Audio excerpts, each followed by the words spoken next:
Looking backward, chapter 14.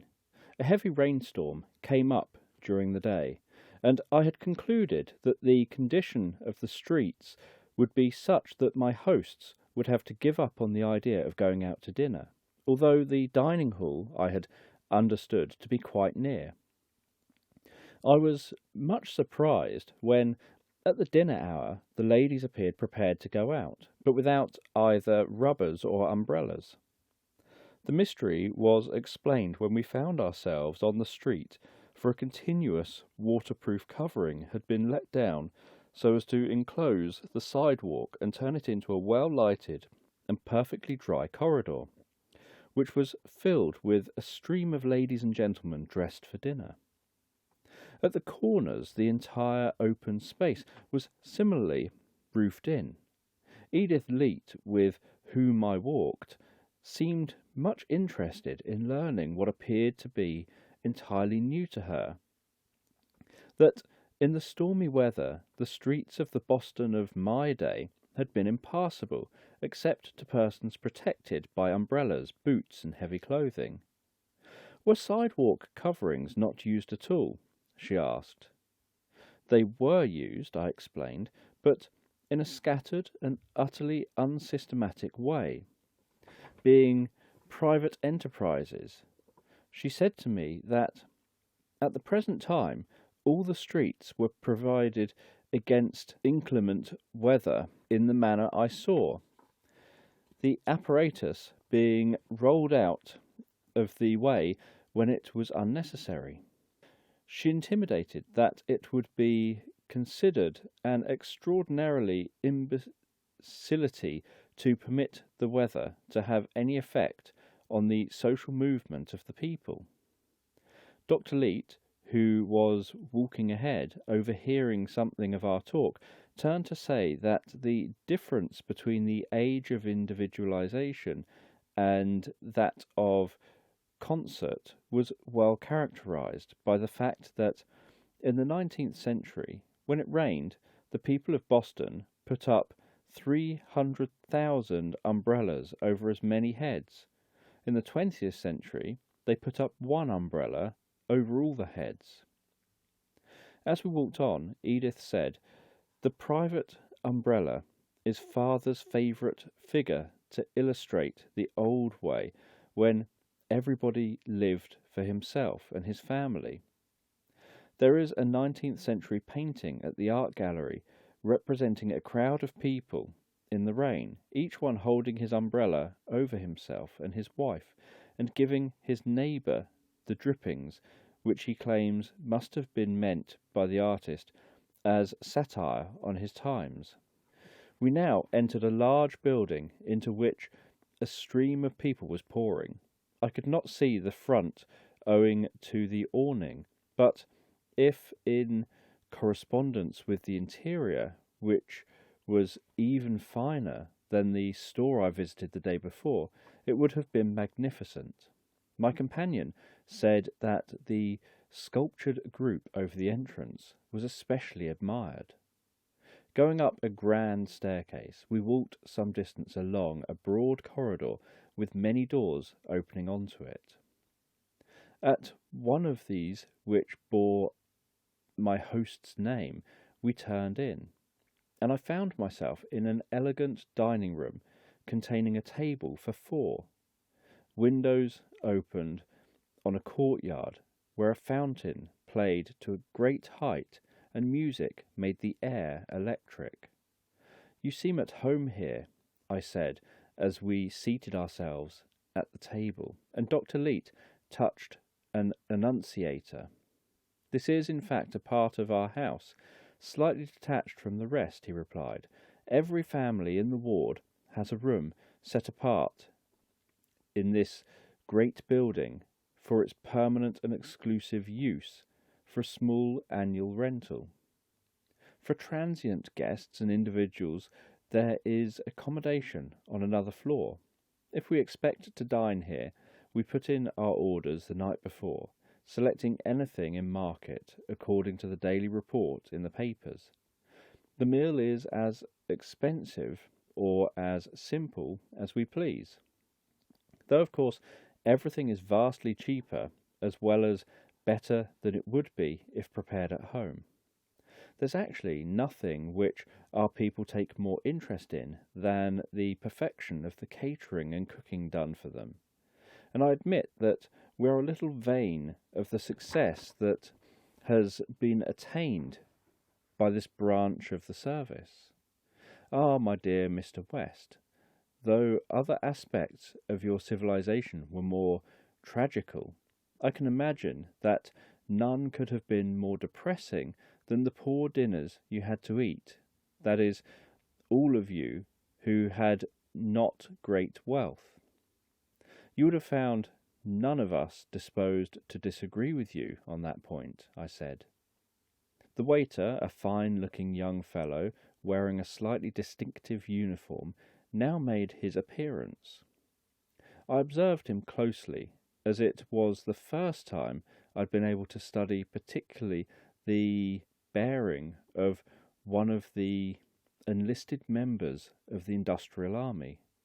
This young man, I knew from what I had been told, must be highly educated and the equal socially and in all respects of those he served.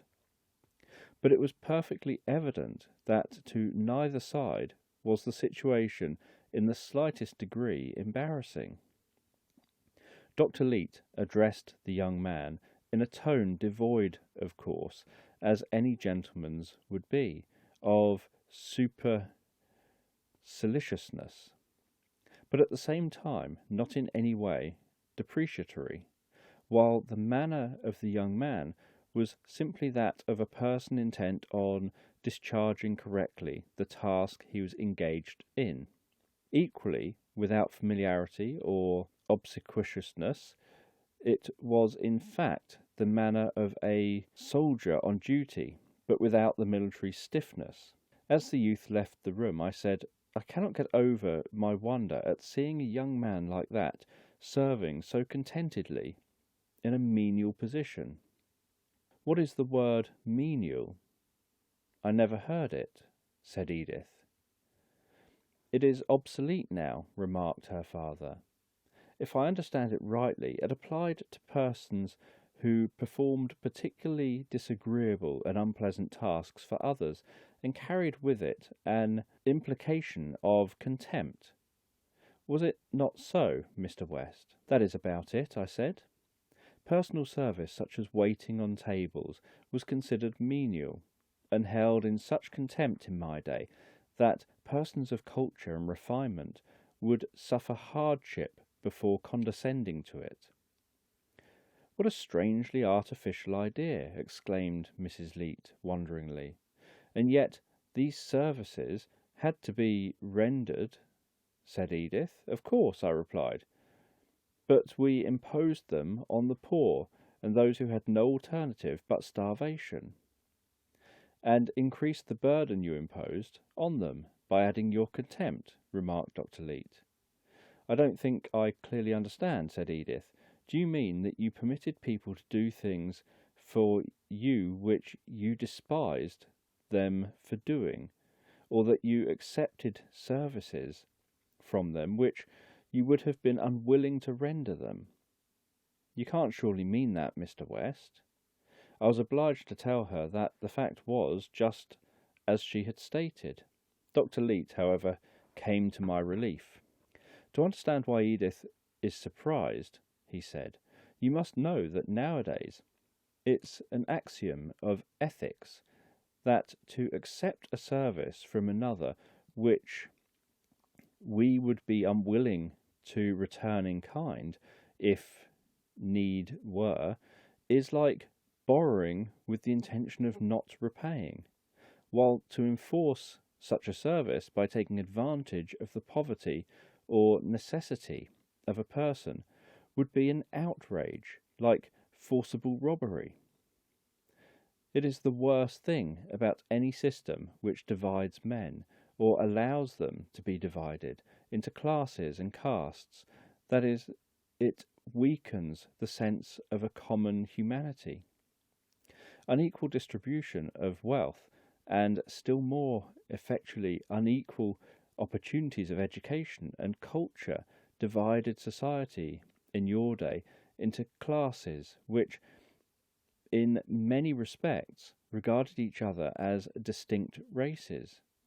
There is not, after all, such a difference as might appear between our ways of looking at this question of service. Ladies and gentlemen of the cultured class in your day would no more have permitted persons of their own class to render them services they would scorn to return them. We would permit anybody to do so. The poor and the uncultured, however, they looked upon as of another kind from themselves. The equal wealth and equal opportunities of culture which all persons now enjoy have simply made us all members of one class, which corresponds to the most fortunate class with you. Until this equality of condition had come to pass, the idea of the solidarity of humanity, the brotherhood of all men, could never have become the real conviction and practical principle of action it is nowadays. In your day, the same phrases were indeed used, but they were phrases merely. Do the waiters also volunteer? No, replied Dr. Leete. The waiters are young men in the unclassified grade of the industrial army, who are assigned to all sorts of miscellaneous occupations, not requiring special skill. Waiting on tables is one of these, and every young recruit is given a taste of it. I myself served as a waiter for several months in this very dining house, some 40 years ago. Once more, you must remember that there is recognized no sort of difference between the dignity of the different sorts of work required by the nation. The individual is never regarded, nor regards himself, as the servant of those he serves, nor is he in any way dependent upon them. It is always the nation which he is serving. No difference is recognized between a waiter's functions and those of any other worker. The fact that he is a personal service is indifferent from our point of view. So is a doctor's. I should as soon expect our waiter today to look down on me because I served him as a doctor, as think of looking down on him because he serves me as a waiter. After dinner, my entertainers conducted me about the building, of which the extent, the magnificent architecture, and richness of embellishments astonished me. It seemed that it was not merely a dining hall, but likewise a good pleasure house and social rendezvous of the quarter, and no appliance of entertainment or recreation seemed lacking. You find illustrated here, said Dr. Leete, when I had expressed my admiration, what I said to you in our first conversation when you were looking out over the city, as to the splendour of our public and common life, as compared to the simplicity of our private and homes life, and the contrast which, in this respect, the 20th bears to the 19th century. To save ourselves useless burdens, we have as little gear about us at home as is consistent with comfort, but the social side of our life is ornate and luxurious beyond anything the world ever knew before. All the industrial and professional guilds have clubhouses as extensive as this, as well as country, mountain and seaside houses for sport and rest in vacation. Chapter 15. When in the course of our tour of inspection we came to the library, we succumbed to the temptation of the luxurious leather chairs with which it was furnished, and sat down in one of the book-lined alcoves to rest and chat a while. Edith tells me that you've been in the library all the morning, said Mrs. Leete. Do you know, it seems to me, Mr. West, that you are the most enviable of mortals. I should like to know just why, I replied. Because the books of the last 100 years will be new to you, she answered. You'll have so much of the most absorbing literature to read as to leave you scarcely time for meals these 5 years to come. Ah, what would I give if I had not already read Berrien's novel, or Nismith's Mama, added Edith.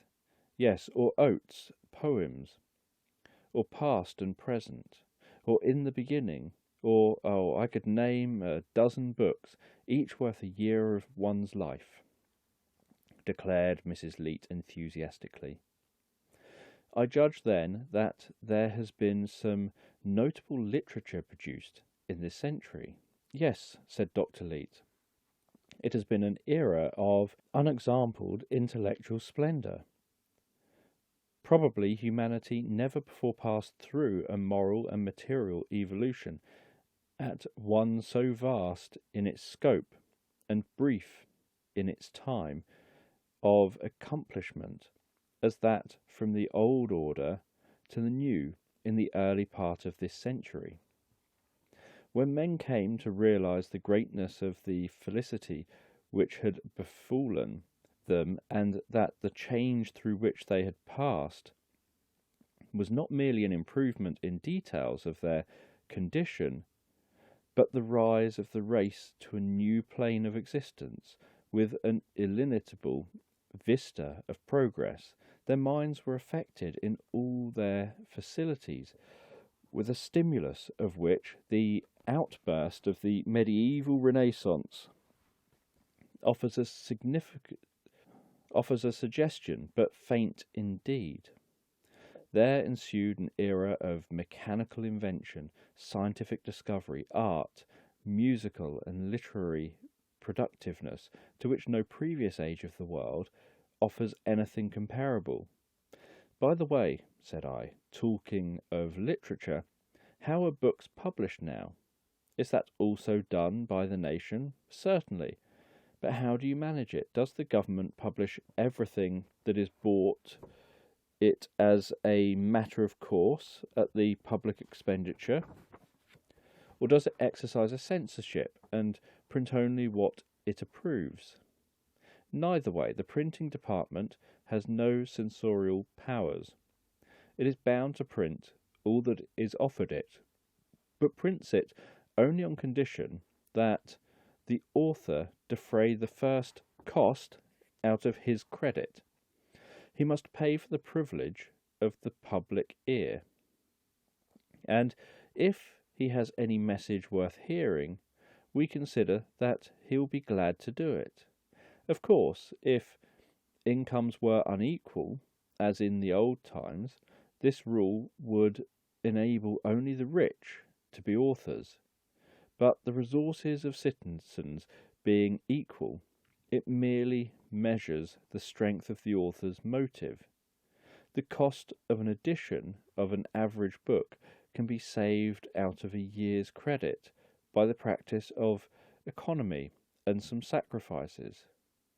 The book, on being published, is placed on sale by the nation, the author receiving a royalty on the sales, as with us, I suppose, I suggested. Not as with you, certainly, replied Dr. Leete, but nevertheless, in one way. The price of every book is made up of the cost of its publication, with a royalty for the author.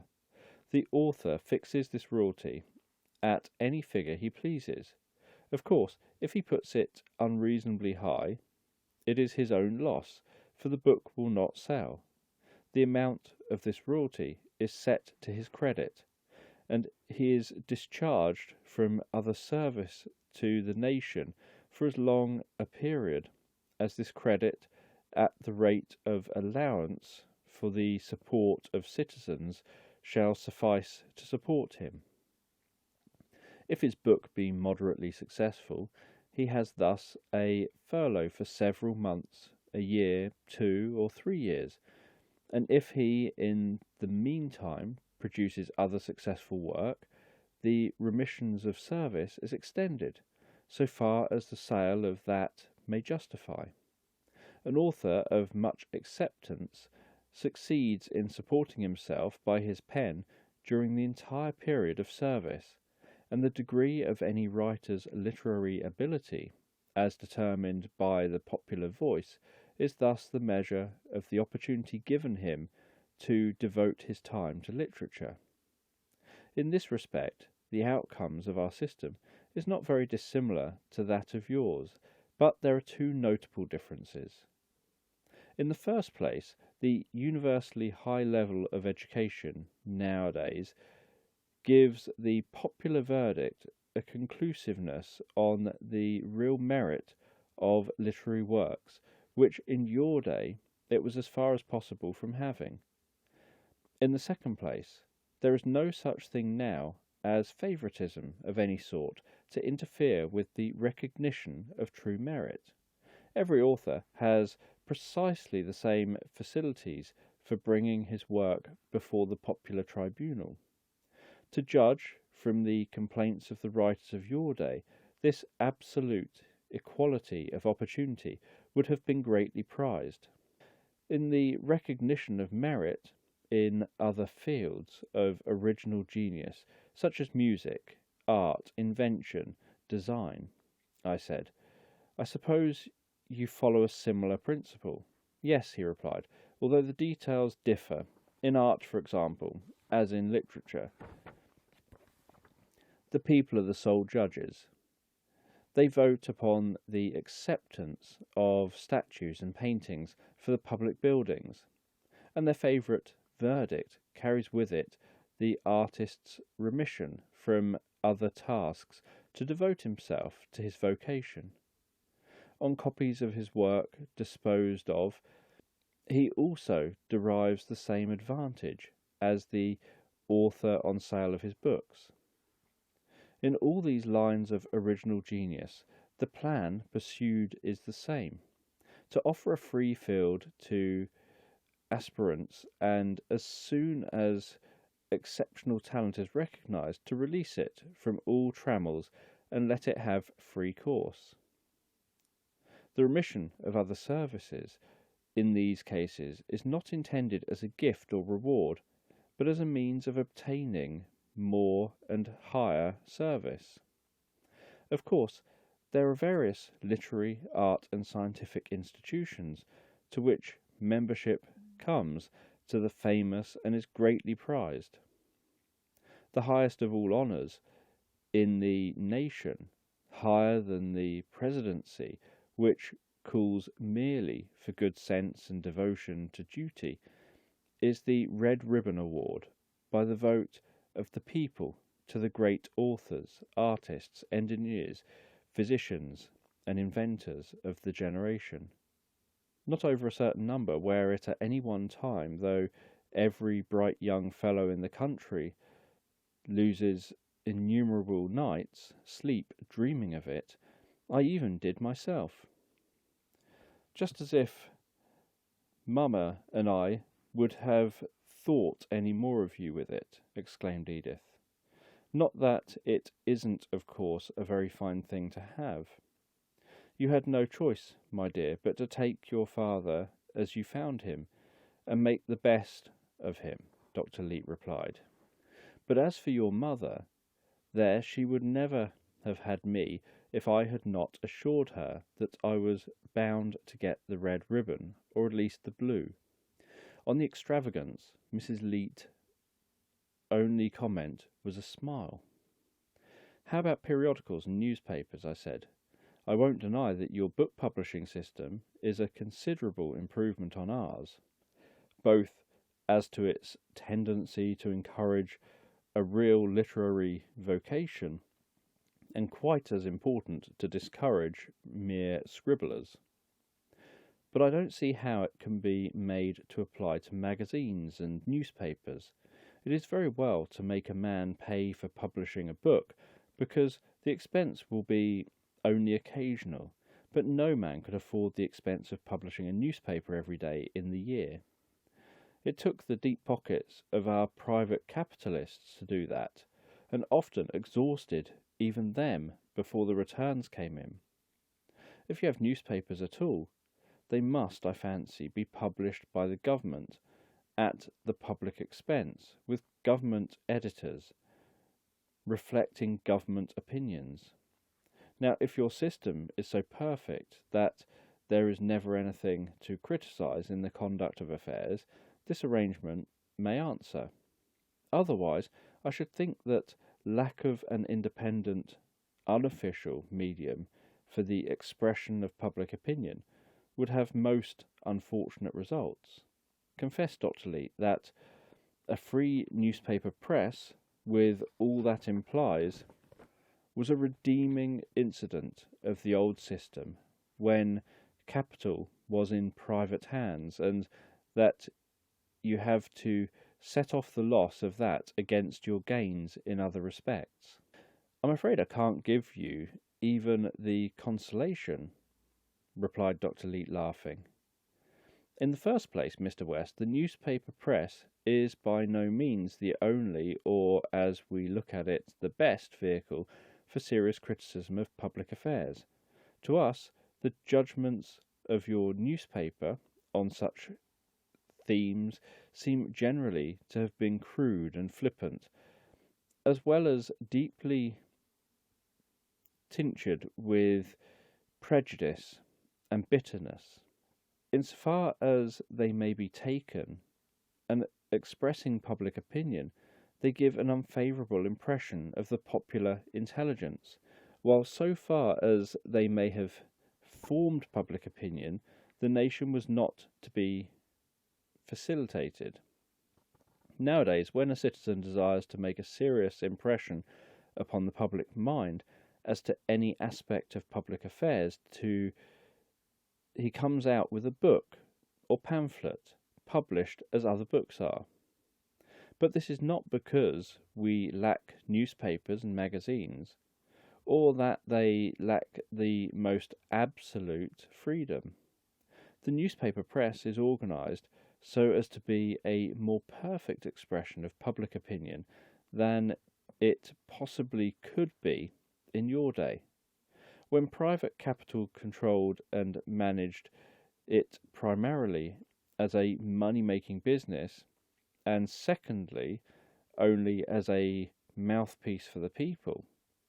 But, said I, if the government prints the paper at the public expense, how can it fail to control their policy? Who appoints the editors, if not the government? The government does not pay the expense of the papers, nor appoints their editors, nor in any way exerts the slightest influence on their policy, replied Dr. Leete. The people who take the paper pay the expense of its publication, choose its editor, and remove him when unsatisfactory. You'll scarcely say, I think that such a newspaper press is not a free organ of popular opinion. Decidedly, I shall not, I replied. But how is it practicable? Nothing could be simpler. Supposing some of my neighbours or myself think we ought to have a newspaper reflecting our opinions, and devoted especially to our locality, trade, or profession. We go about among the people till we get the names of such a number that their annual subscriptions will meet the cost of the paper, which is little or big according to the largeness of its constituency. The amount of the subscriptions marked off the credits of the citizens guarantees the nation against loss in publishing the paper, its business, you understand, being that of a publisher purely, with no option to refuse the duty required. The subscribers to the paper now elect somebody as editor, which, if they accept the office, is discharged from other services during his incumbency, instead of paying a salary to him, as in your day. The subscribers pay the nation an indemnity equal to the cost of his support for taking him away from general service. He manages the paper just as one of your editors did, except that he has no counting room to obey or interests of private capital as against the public good to defend. At the end of the first year, the subscribers for the next either re-elect the former editor or choose anyone else to be in his place. An able editor, of course, keeps his place indefinitely, and the subscription list enlarges the funds of the paper as the paper increases, and it is improved by the securing of more and better contributors, just as your papers were. How is the staff of contributors recompensed, since they cannot be paid in money? The editor settles with them the price of their wares.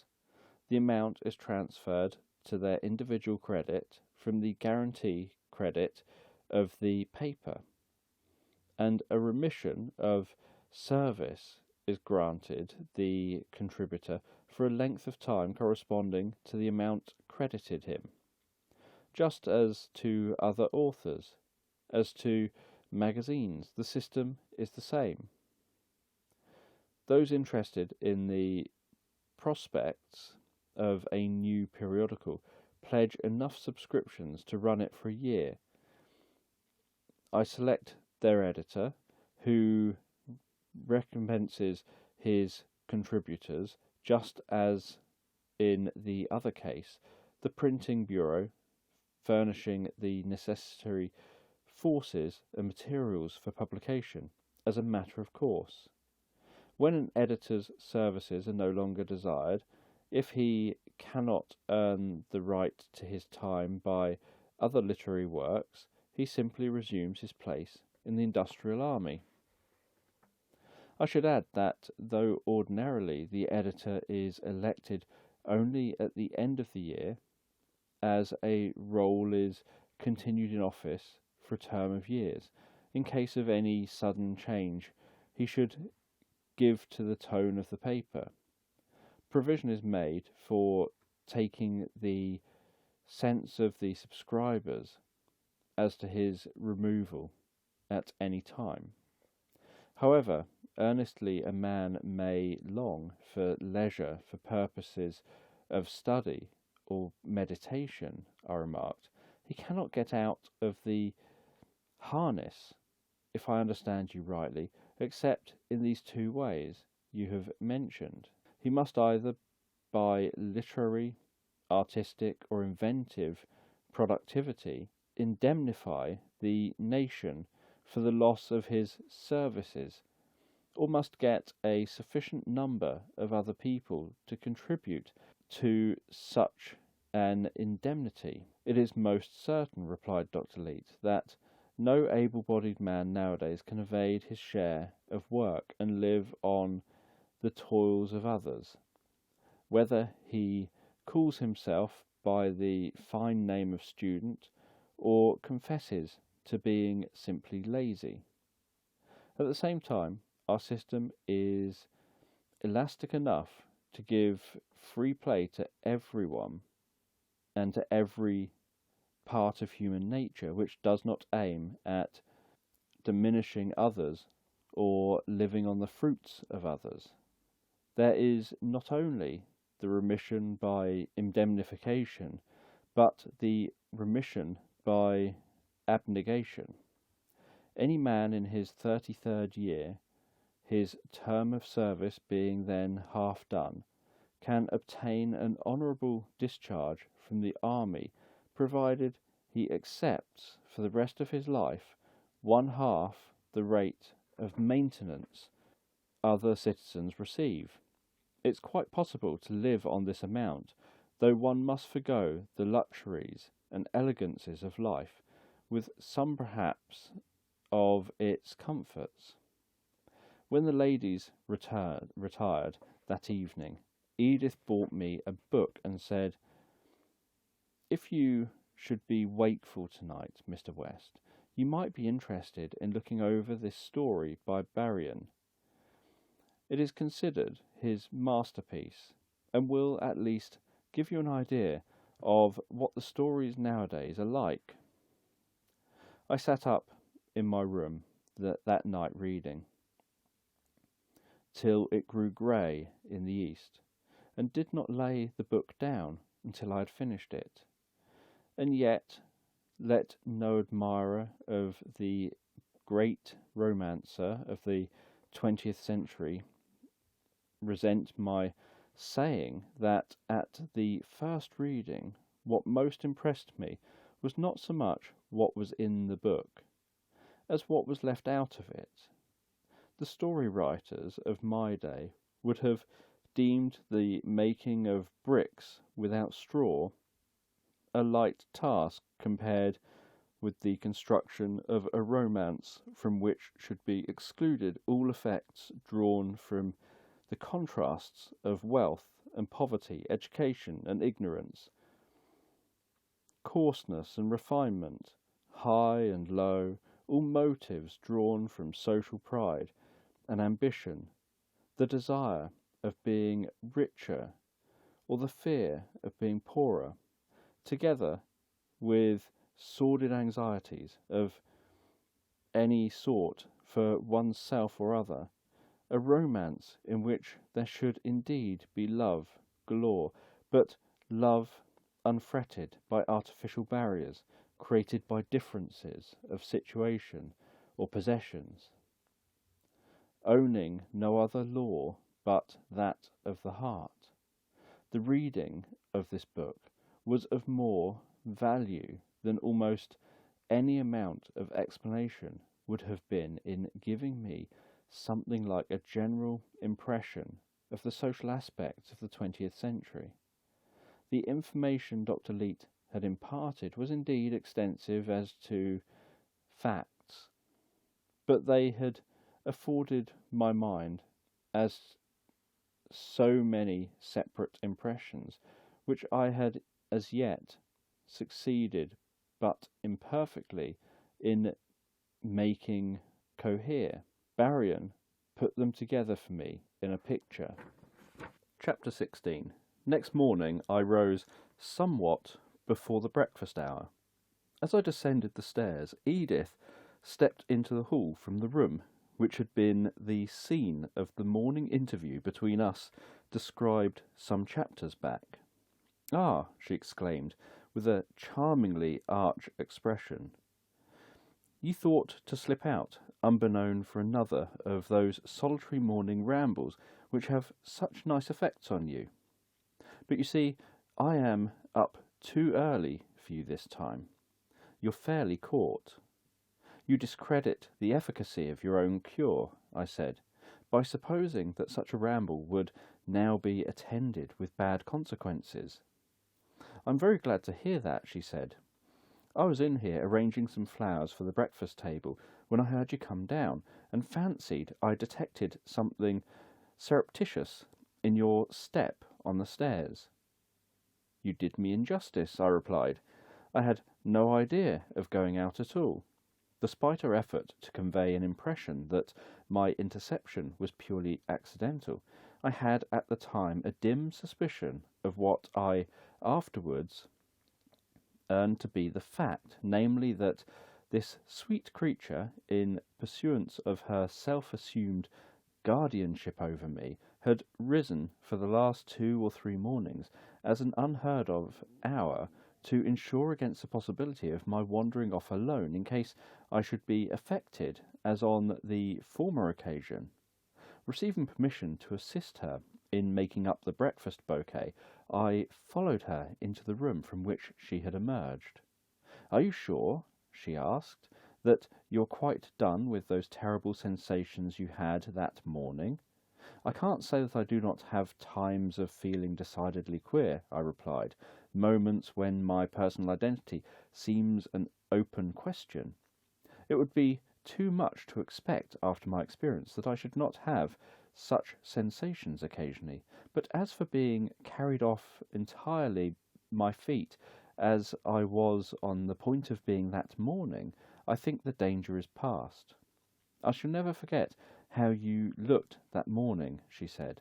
If you had merely saved my life, I continued, I might perhaps find words to express my gratitude, but it was my reason you saved, and there are no words that would not belittle my debt to you.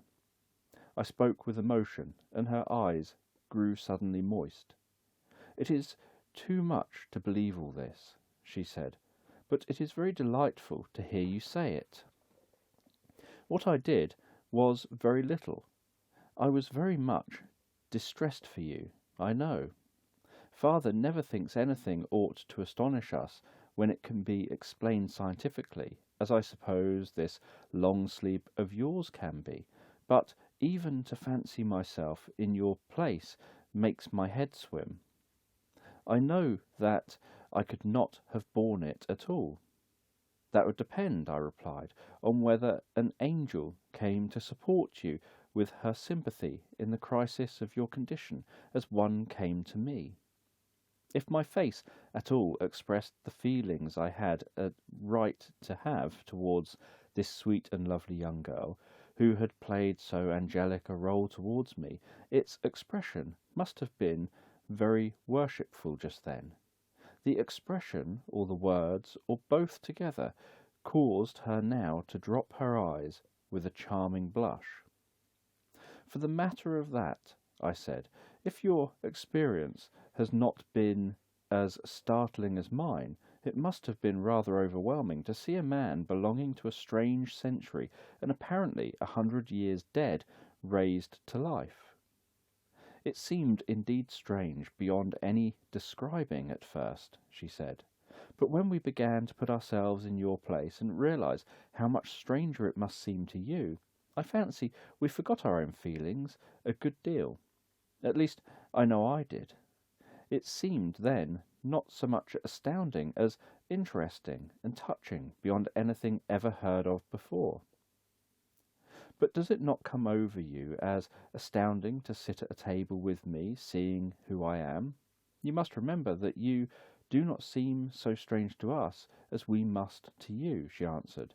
We belong to a future of which you could not form an idea, a generation of which you knew nothing until you saw us. But you belong to a generation of which our forefathers were a part. We know all about it. The names of many of its members are household words with us. We have made a study of your ways of living and thinking. Nothing you say or do surprises us. While we say and do nothing which does not seem strange to you, so you see, Mr. West, that if you feel that you can, in time, get accustomed to us, you must not be surprised that from the first we have scarcely found you strange at all. I'd not thought of it that way, I replied. There is indeed much in what you say. One can look back 1,000 years easier than forward 50. A century is not so very long a retrospect. I might have known your great-grandparents. Possibly I did. Did they live in Boston? I believe so. You're not sure, then? Yes, she replied. Now, I think they did. I had a very large circle of acquaintances in the city, I said. It is not unlikely that I knew or knew of some of them. Perhaps I may have known them well. Wouldn't it be interesting if I should chance to be able to tell you all about your great-grandfather, for instance? Very interesting. Do you know your genealogy well enough to tell me who your forebears were in the Boston of my day? Oh, yes. Perhaps, then, you will sometime tell me what some of their names were. She was engrossed in arranging a troublesome spray of green, and did not reply at once. Steps upon the stairway indicated that the other members of the family were descending. Perhaps some time, she said. After breakfast, Dr. Leete suggested taking me to inspect the central warehouse and observe, actually in observation, the machinery of distribution, which Edith had described to me. As we walked away from the house, I said, "It is now several days that I've been living in your household, on a most extraordinary footing, or rather on none at all. I've not spoken of this aspect of my position before, because there were so many other aspects yet more extraordinary. But now that I'm beginning a little to feel my feet under me, and to realize that however I came here, I am here, and must make the best of it, I must speak to you on this point." "As for your being a guest in my house," replied Dr. Leete, "I pray you not to begin to be uneasy on the point, for I mean to keep you a long time yet. With all your modesty, you can but realize that such a guest as yourself is an acquisition not willingly to be parted with." "Thanks, Doctor," I said. "It would be absurd, certainly, for me to affect any over-sensitiveness about accepting the temporary hospitality of one to whom I owe it, that I am not still awaiting the end of the world in a living tomb. But if I am to be a permanent citizen of this century, I must have some standing in it. Now, in my own time, a person more or less entering the world, however he got in, would not be noticed in the unorganized throng of men, and might make a place for himself anywhere he chooses, if he were strong enough. But nowadays everybody is a part of a system, with a distinct place and function. I'm outside that system, and don't see how I can get in. There seems no way to get in, except to be born in, or to come in as an immigrant from some other system." Dr. Leete laughed heartily. "I admit," he said, "that our system is defective in lacking provisions for cases like yours, but, you see, nobody anticipated additions to the world except by the usual process. You need, however, have no fear that we shall be able to provide both a place and occupation for you in due time. You have as yet been brought in contact only with the members of my family, but you must not suppose that I have kept you secret. On the contrary, your case, even before your resuscitation, and vastly more since, has excited the profoundest interest in the nation. In view of your precarious nervous condition, it was thought best that I should take exclusive charge of you at first, and that you should, through me and my family, receive some general ideas of the sort of world you've come back into before you begin to make acquaintances generally with its inhabitants. As to finding a function for you in society, there was no hesitation as to what that would be. Few of us have it in our power to confer so great a service on the nation as you'll be able to when you leave my roof, which, however, you must not think of doing for a good time yet." "What can I possibly do?" I asked. "Perhaps you imagine I have some trade, or art, or special skill. I assure you I have none whatsoever. I never earned $1 in my life, or did an hour's work. I am strong, and might be a common labourer, but nothing more. If that were the most efficient service you were able to render the nation, you would find that avocation considered quite as respectable as any other," replied Dr. Leete. "But you can do something else better. You are easily the master of all our historians on questions relating to the social condition of the latter part of the 19th century. To us, one of the most absorbingly interesting periods of history, and whenever in due time you have sufficiently familiarized yourself with our institutions and are willing to teach us something concerning those of your day, you'll find an historical lectureship in one of our colleges awaiting you." Very good indeed," I said, much relieved by so practical a suggestion on a point which had begun to trouble me. If your people are really so much interested in the 19th century, there will indeed be an occupation ready-made for me. I don't think there is anything else that I could possibly earn my salt at, but I certainly may claim, without conceit, to have some special qualifications for such a post as you describe. Chapter 17.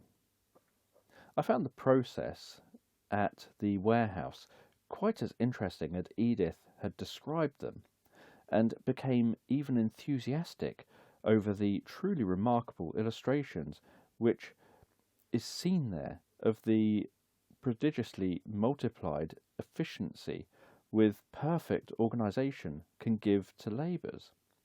It's like a gigantic mill, into the hopper of which goods are being constantly poured by the trainload and shipload, to issue at the other end in packages of pounds and ounces, yards and inches, pints and gallons, corresponding to the infinitely complex personal needs of 500,000 people. Dr. Leete, with the assistance of data furnished by me as to the way goods were sold in my day, figured out some astounding results in the way of the economics affected by the modern system. As we set out homeward, I said, "After what I've seen today, together with what you've told me, and what I learned under Miss Leete's tutelage at the sample store, I have a tolerably clear idea of your system of distribution, and how it enables you to dispense with a circulating medium. But I should like very much to know something more about your system of production. You've told me in general how your industrial army is levied and organised, but who directs its efforts? What supreme authority determines what shall be done in every department, so that enough of everything is produced and yet no labour wasted? It seems to me that this must be a wonderfully complex and difficult function, requiring very unusual endowments." "Does it indeed seem so to you?" responded Dr. Leete.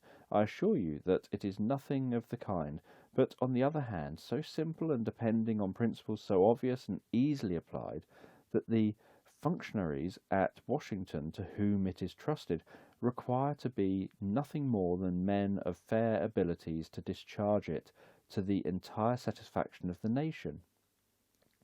The machine which they direct is indeed a vast one, but so logical in its principles and direct and simple in its workings, that it all but runs itself, and nobody but a fool could derange, as I think you'll agree after a few words of explanation. Since you already have a pretty good idea of the workings of the distributive system, let us begin at that end. Even in your day, statisticians were able to tell you the number of yards of cotton velvet, woolen, the number of barrels of flour, potatoes, butter, number of pairs of shoes, hats, and umbrellas annually consumed by the nation. Owing to the fact that production was in private hands and that there was no way of getting statistics of actual distribution, these figures were not exact, but they were nearly so. Now that every pin which is given out from a national warehouse is recorded, of course the figures of consumption for any week, month or year in the possession of the Department of Distribution at the end of that period are precise. On these figures, allowing for tendencies to increase or decrease and for any special cases likely to affect demand, the estimates, say for a year ahead, are based. These estimates, with a proper margin for security having been accepted by the general administration, the responsibility of the distributive department ceases until the goods are delivered to it. I speak of the estimates being furnished for an entire year ahead, but in reality they cover that much time only in case of the great staples for which the demand can be calculated on as steady. In the great majority of smaller industries, for the product of which popular taste fluctuates and novelty is frequently required, production is kept barely ahead of consumption, the distributive department furnishing frequent estimates based on weekly states of demand. Now, the entire field of productive and constructive industry is divided into 10 great departments, each representing a group of allied industries, each particular industry being in turn represented by a subordinate bureau, which has a complete record of the plant and force under its control, and of the present product and means of increasing it. The estimates of the distributive department, after adoption by the administration, are sent as mandates to the 10 great departments, which allot them to the subordinate bureaus representing the particular industries, and these set the men at work. Each bureau is responsible for the task given it, and this responsibility is enforced by departmental oversight and that of the administration. Nor does the distributive department accept the production without its own inspection, while even if, in the hands of the consumer, an article turns out unfit, the system enables the fault to be traced back to the original worksman. The production of the commodities for actual public consumption does not, of course, require by any means all the national force of workers. After the necessary contingents have been detailed for the various industries, the amount of labour left for other employment is expended in creating fixed capital, such as buildings, machinery, engineering works, and so forth. One point occurs to me, I said, on which I should think there might be dissatisfaction. Where there is no opportunity for private enterprise, how is there any assurance that the claims of small minorities of the people to have articles produced for which there is no wide demand will be respected? An official decree at any moment may deprive them of the means of gratifying some special taste merely because the majority does not share it. That would be tyranny indeed, replied Dr. Leete. And you may be very sure that it does not happen with us, to whom liberty is as dear as equality and fraternity. As you come to know our system better, you'll see that our officials are in fact, and not merely in name, the agents and servants of the people. The administration has no power to stop the production of any commodity for which there continues to be a demand. Suppose the demand for any article declines to such a point that its production becomes very costly. The price has to be raised in proportion, of course, but as long as the consumer cares to pay it, the production goes on. Again, suppose an article not before produced is demanded. If the administration doubts the reality of the demand, a popular petition guaranteeing a certain basis of consumption compels it to produce the desired article. A government or a majority which should undertake to tell the people of a minority what they were to eat, drink, or wear, as I believe governments in America did in your day, would be regarded as a curious anachronism indeed. Possibly you had reason for tolerating these infringements of personal independence, but we should not think them endurable.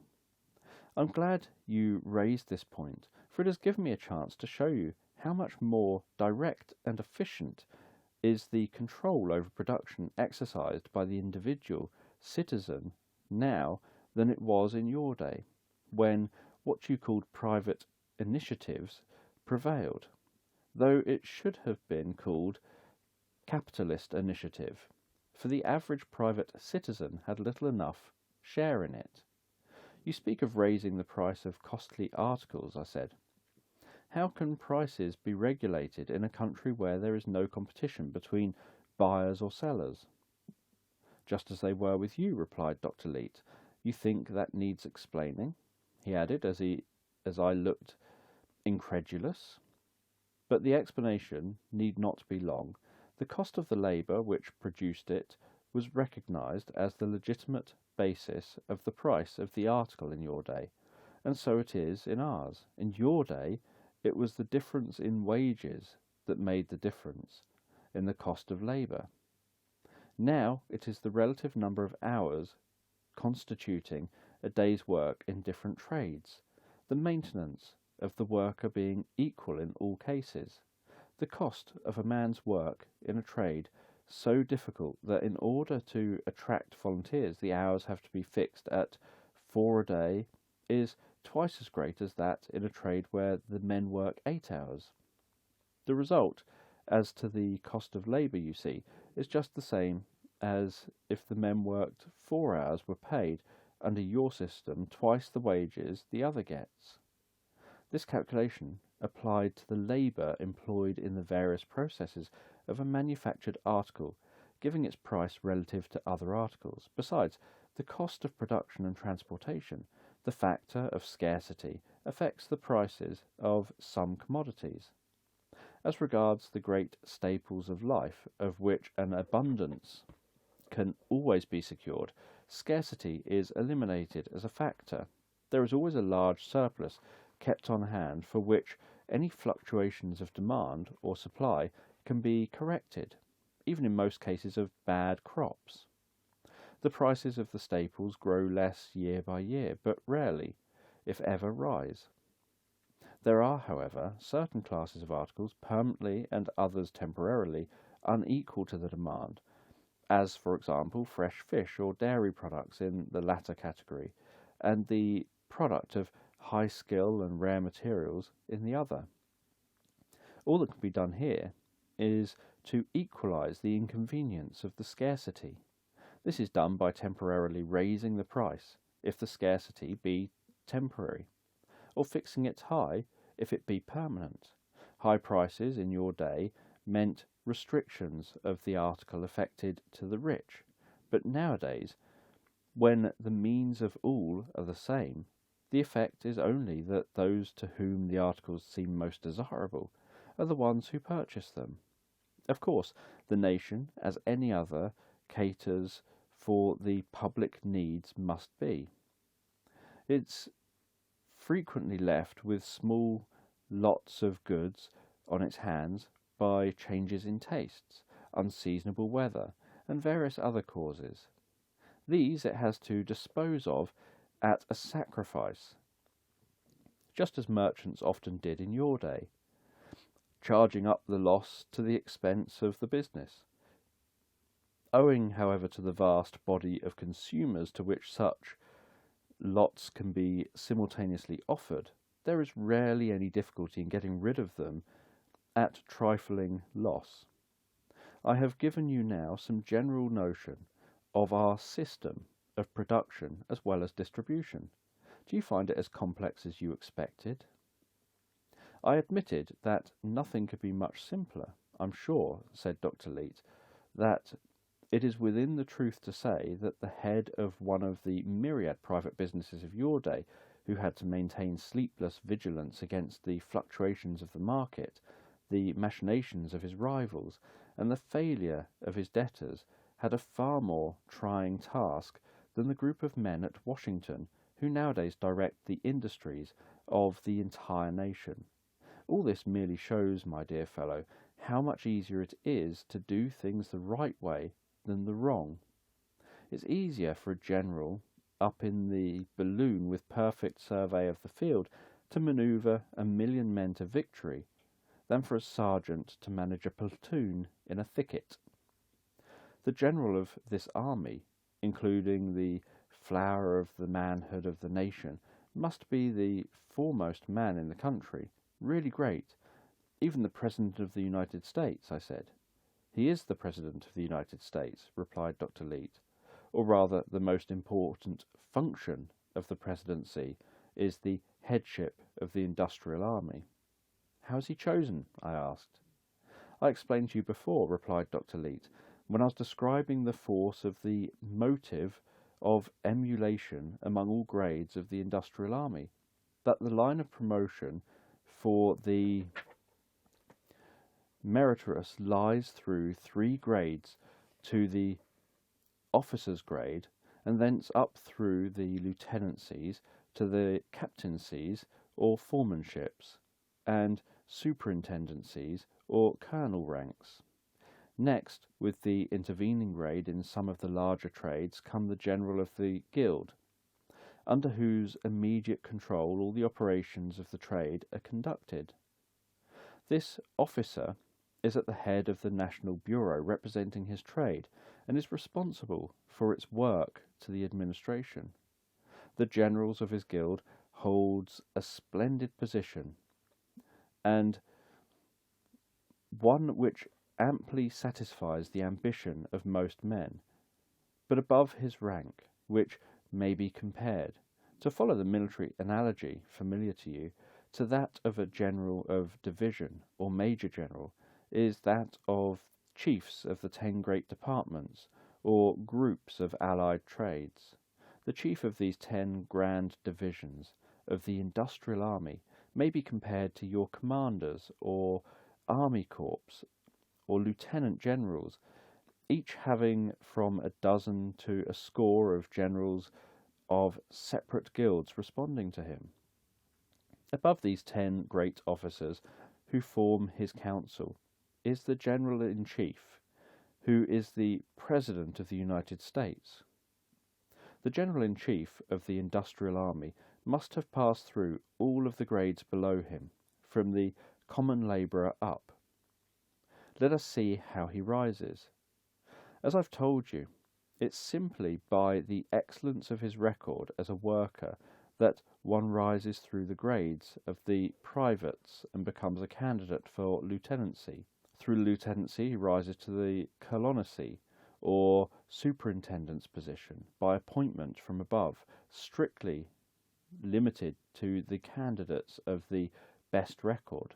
The general of the guild appoints to the ranks under him, but he himself is not appointed, but chosen by suffrage. By suffrage, I exclaimed. Is not that ruinous to the discipline of the guild by tempting the candidates to intrigue for the support of the workers under them? So it would be, no doubt, replied Dr. Leete, if the workers had any suffrage to exercise, or anything to say about the choice. But they have nothing. Just here comes in a peculiarity of our system. The general of the guild is chosen from among the superintendents by vote of the honorary member of the guild, that is, of those who have served their time in the guild and received their discharge.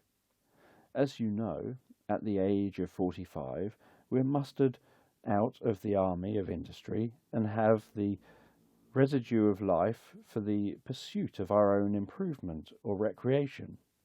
Of course, however, the associations of our active lifetime retain a powerful hold on us. The companionships we formed then remain our companionships till the end of our life.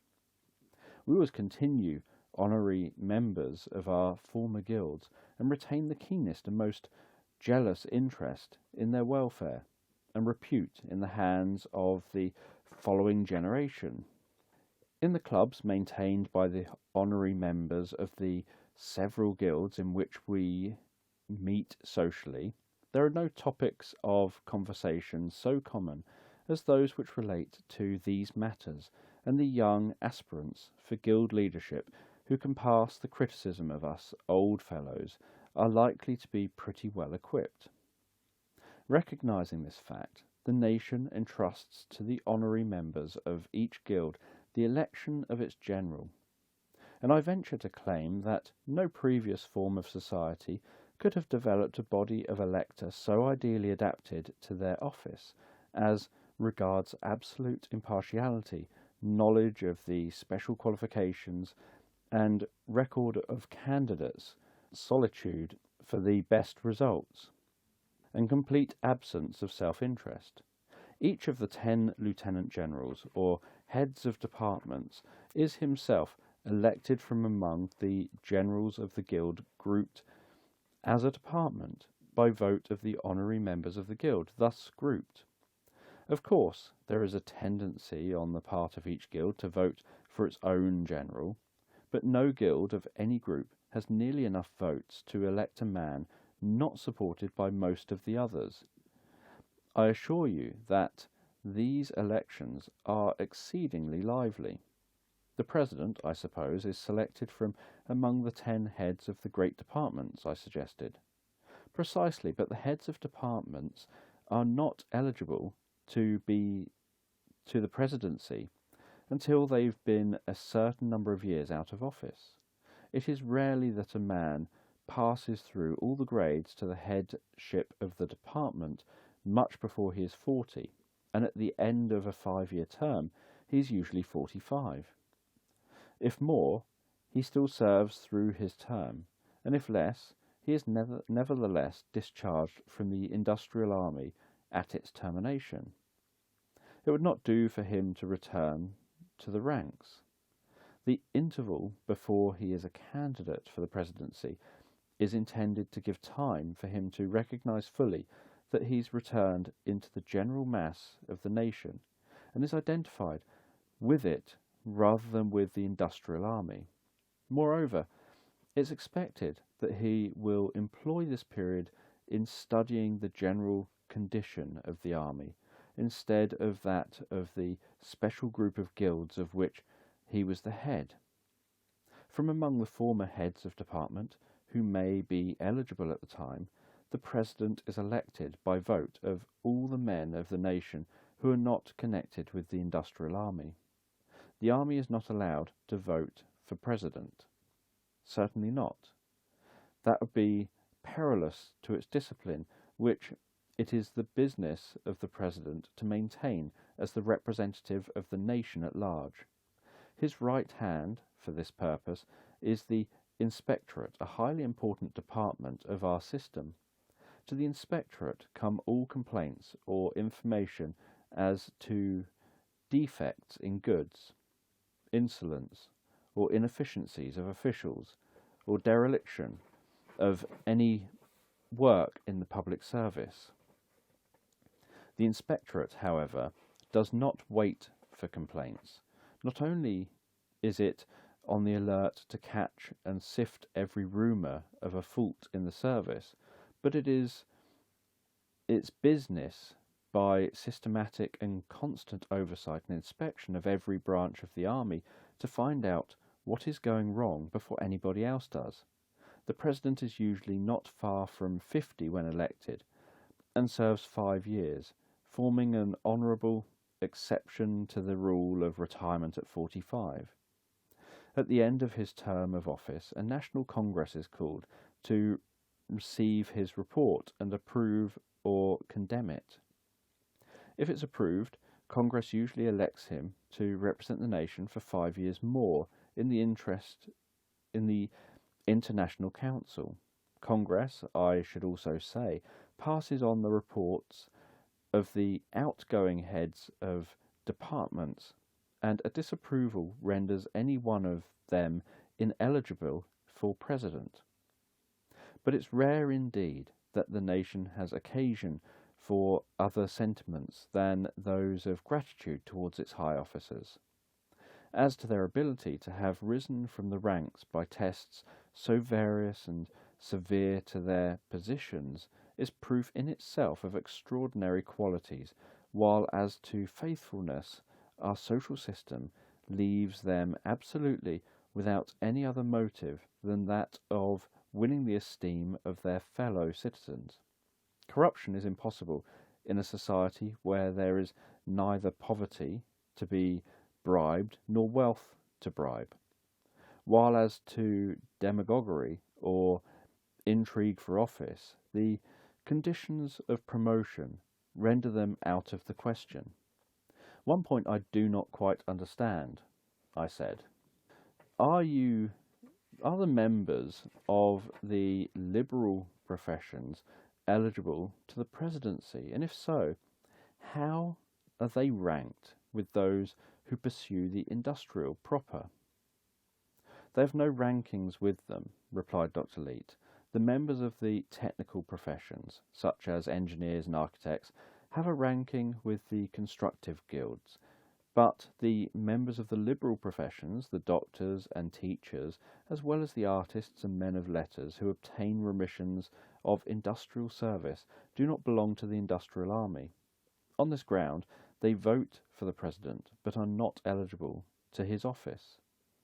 One of its main duties being the control and discipline of the industrial army, it is essential that the president should have passed through all its grades to understand his business. That is reasonable, I said, but if the doctors and teachers do not know enough of industry to be president, neither, I should think, can the president know enough of medicine and education to control those departments. No more does he, was the reply, except in the general way that he is responsible for the enforcement of the laws as to all classes. The president has nothing to do with the facilities of medicine and education, which are controlled by boards of regents of their own, in which the president is ex officio chairman and has the casting vote. These regents, who of course are responsible to Congress, are chosen by the honorary members of the Guild of Education and Medicine, the retired teachers and doctors of the country. Do you know, I said, the method of electing officials by votes of the retired members of the guilds is nothing more than the application on a national scale of the plan of government by alumni, which we used to a slight extent occasionally in the management of our higher educational institutions. Did you indeed? Exclaimed Dr. Leete with animation. That is quite new to me, and I fancy will be to most of us, and of much interest as well. There has been great discussion as to the germ of the idea, and we fancied that there was for once something new under the sun. Well, well, in your higher educational institutions, that is interesting indeed. You must tell me more of that. Truly, there is very little more to tell than I have told you already, I replied. If we had the germ of your idea, it was but as a germ. Chapter 18. That evening I sat up for some time after the ladies had retired, talking with Dr. Leete about the effects of the plan of exempting men from further service to the nation after the age of 45, a point brought up by his account of the part taken by the retired citizens in the government. At 45, said I, a man still has 10 years of good manual labour in him, and twice 10 years of good intellectual service.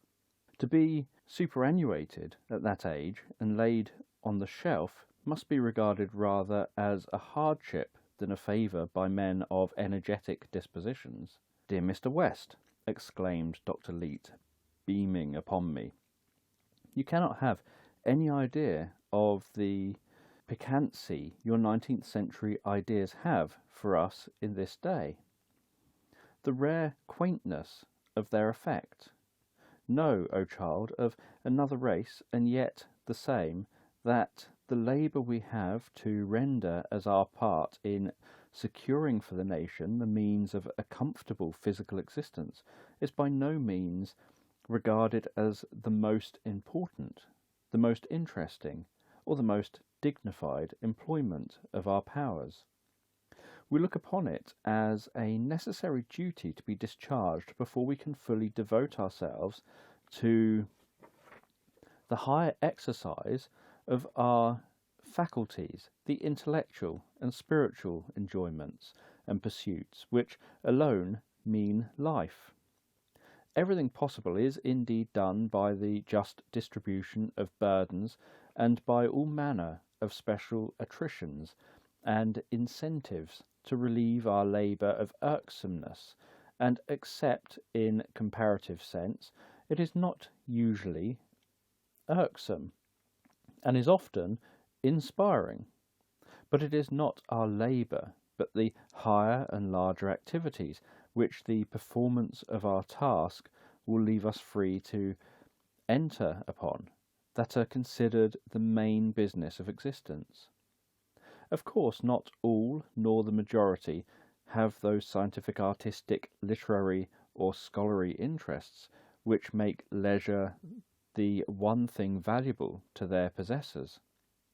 Many look upon the last half of life chiefly as a period for enjoyment of other sorts, for travel, for social relaxation in the company of their lifetime friends, a time for the cultivation of all manner of personal idiosyncrasies, and special tastes, and the pursuit of every imaginable form of recreation. In a word, a time for the leisurely and unperturbed appreciation of the good things of the world, which they have helped to create. But whatever the difference is between our individual tastes as to the use we shall put our leisure to, we all agree in looking forward to the date of our discharge as the time when we shall first enter upon the full enjoyment of our birthright, the period when we shall first really attain our majority and become enfranchised from discipline and control, with the fee of our lives vested in ourselves. As eager boys in your day anticipated 21, so men nowadays look forward to 45. At 21 we become men, but at 45 we renew youth. Middle age and what you would have called old age are considered, rather than youth, the enviable time of life, thanks to the better conditions of existence nowadays, and above all, the freedom of everyone from care. Old age approaches many years later, and has an aspect far more benign than in past times. Persons of average constitution usually live to 85 or 90, and at 45 we're physically and mentally younger, I fancy, than you were at 35. It's a strange reflection that at 45, when we're just entering upon the most enjoyable period of life, you already began to think of growing old and to look backwards. With you, it was the forenoon. With us, it is the afternoon, which is the brighter half of life. After this, I remember that our talk branched into the subjects of popular sports and recreations at the present time as compared with those of the 19th century. In one respect, said Dr. Leete, there is a marked difference. The professional sportsmen, which were such an curious feature of your day, we've nothing answering to, nor are the prizes for which our athletes contend money prizes, as with you. Our contests are always for glory only. The generous rivalry existing between the various guilds, and the loyalty of each worker to his own, afford a constant stimulation to all sorts of games and matches by sea and land, in which the young men take scarcely more interest than the honorary guildsmen who have served their time. The guild yacht races off Marblehead take place next week, and you'll be able to judge for yourself of the popular enthusiasm which such events nowadays call out as compared with your day. The demand for these events preferred by the Roman populace is recognized nowadays as a wholly reasonable one. If bread is the first necessity of life, recreation is a close second, and the nation caters for both. Americans of the 19th century were as unfortunate in lacking an adequate provision for the one sort of need as for the other. Even if the people of that period had enjoyed larger leisure, they would, I fancy, have often been at a loss how to pass it agreeably. We're never in that predicament. Chapter 19. In the course of an early morning constitutional, I visited Charlestown. Among the changes, too numerous to attempt to indicate, which mark the lapse of a century in that quarter, I particularly noted the total disappearance of the old state prison. That went before my day, but I remember hearing about it, said Dr. Leete, when I alluded to the fact at the breakfast table. We've no jails nowadays.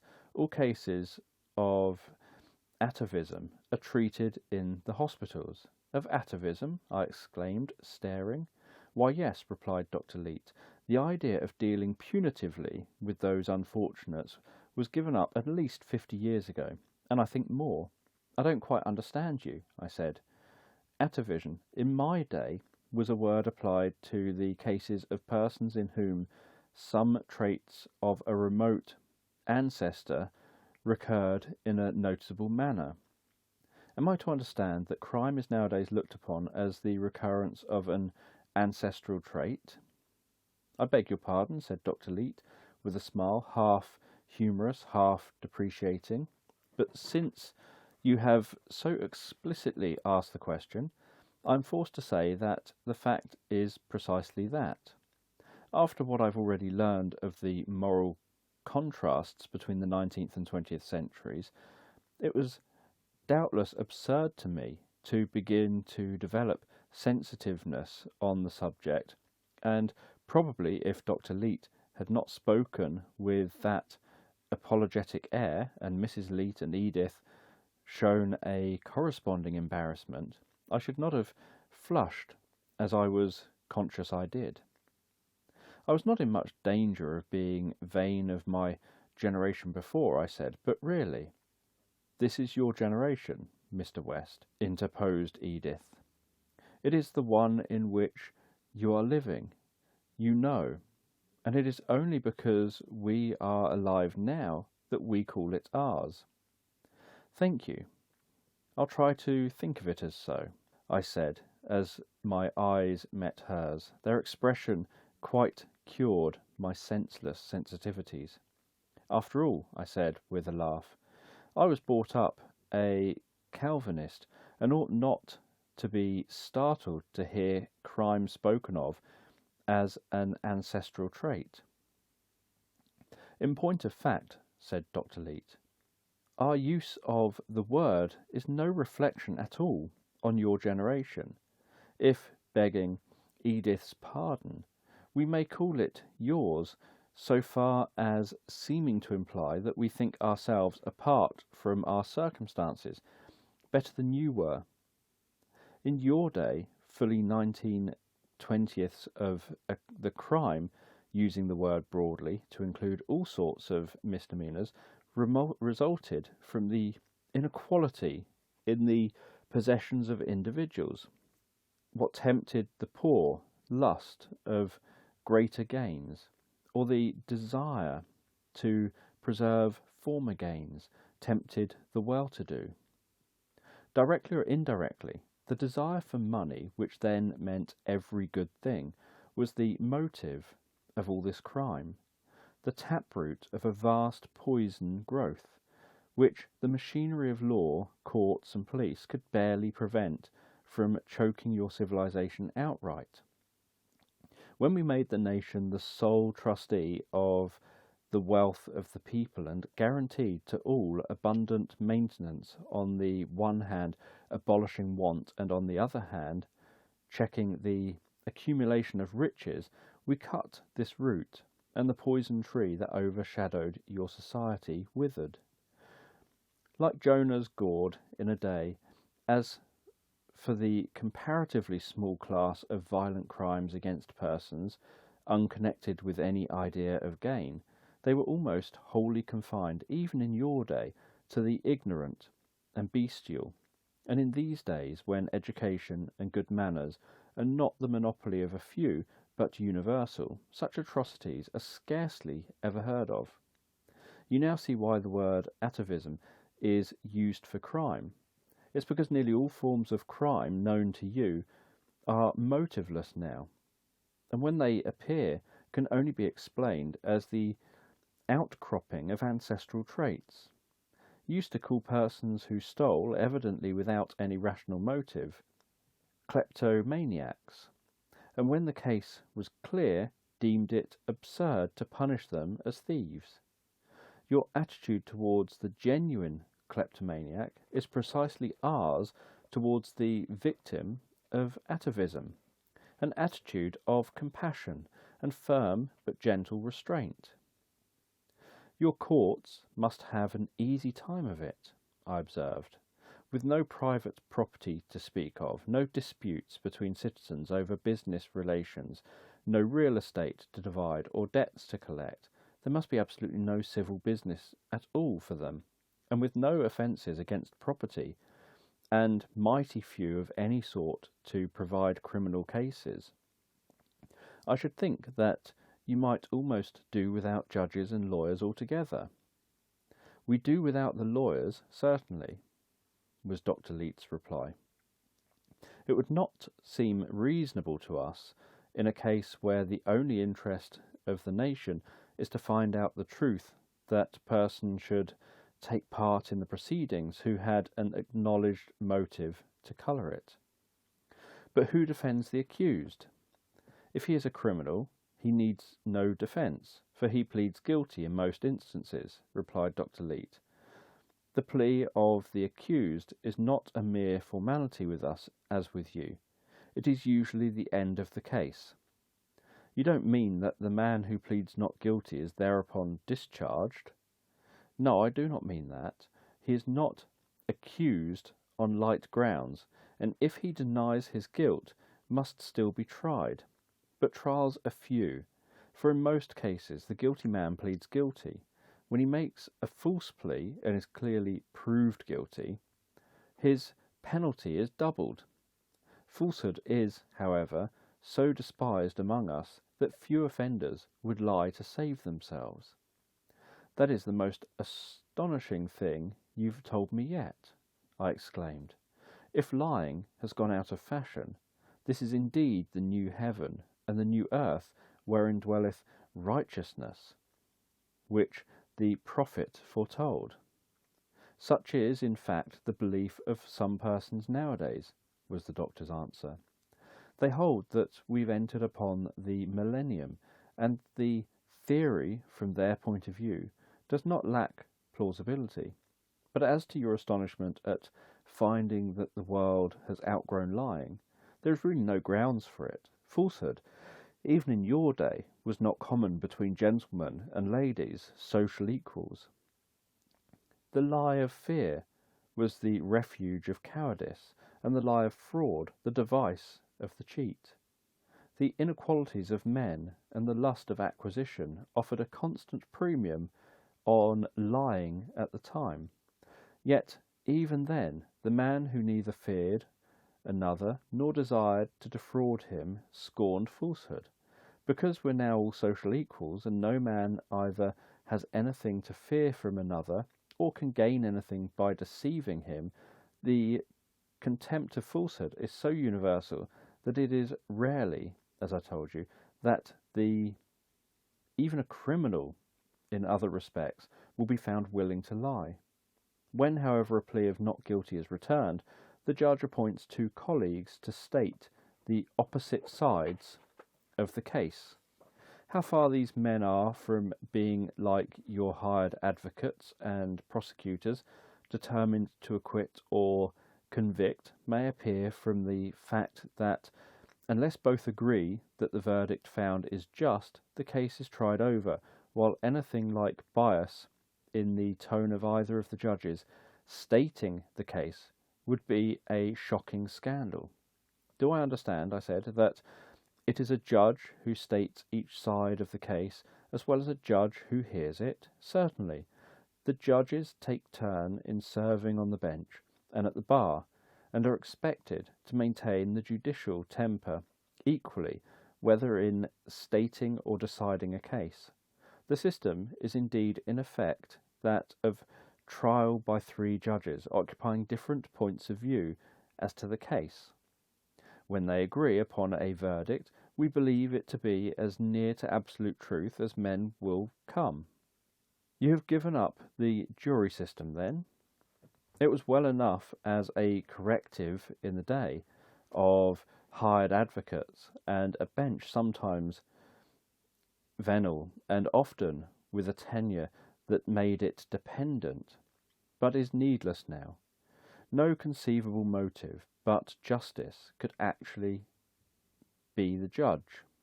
How are these magistrates selected? They are an honourable exception to the rule, which discharges all men from service at the age of 45. The President of the nation appoints the necessary judges year by year from the class reaching that age. The number appointed is of course exceedingly few, and the honour so high that it is held an offset to the additional term of service which follows, and through a judge's appointment may be declined it rarely is. The term is 5 years, without eligibility to reappointment. The members of the Supreme Court, which is the guardian of the Constitution, are selected from among the lower judges. When a vacancy in that court occurs, those of the lower judges whose terms expire that year select as their last official act the one of their colleagues left on the bench whom they deem fittest to fill it. There being no legal profession to serve as a school for judges, I said, they must of course come directly from the law school to the bench. We have no such thing as law schools, replied the doctor, smiling. The law, as a special science, is obsolete. It was a system of casuistry, which the elaborate artificiality of the old order of society absolutely required to interpret it, but only a few of the plainest and simplest legal maxims have any application to the existing state of the world. Everything touching the relations of men to one another is now simpler, beyond any comparison, than in your day. We should have no sort of use for the hair-splitting experts who presided and argued in your courts. You must not imagine, however, that we have any disrespect for those ancient worthies, because we have no use for them. On the contrary, we entertain an unfeigned respect, amounting almost to awe, for the men who alone understood and were able to expound the interminable complexities of the rights of property and the relations of commercial and personal dependence involved in your system.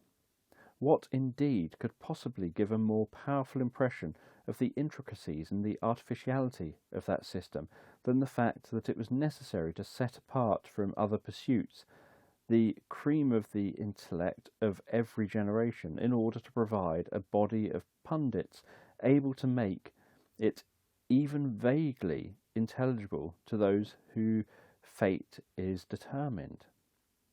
The treatises of your great lawyers, the works of Blackstone and Chitty, of Story and Parsons, stand in our museums side by side with the tomes of Duns, Scotus, and his fellow scholastics, as curious monuments of intellectual subtlety devoted to subjects equally remote from the interests of modern men.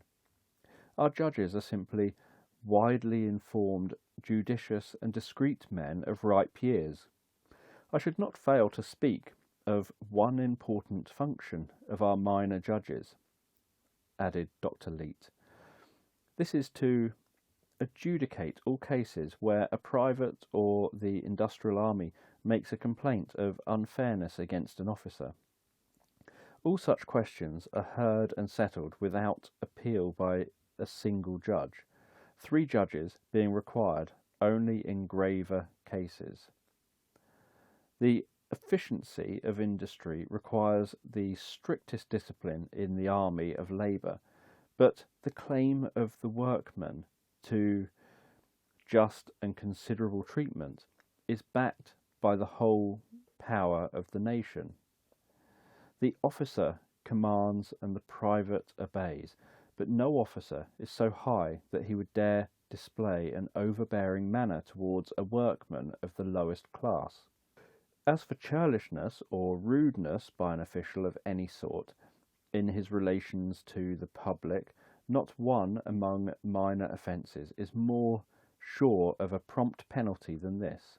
Not only justice, but civility is enforced by our judges in all sorts of intercourse. No value of service is accepted as a set-off to boorish or offensive manners. It occurred to me, as Dr. Leete was speaking, that in all his talk I had heard much of the nation and nothing of the state governments. Had the organisation of the nation as an industrial unit done away with the states? I asked. Necessarily, he replied. The state governments would have interfered with the control and discipline of the industrial army, which of course required to be central and uniform.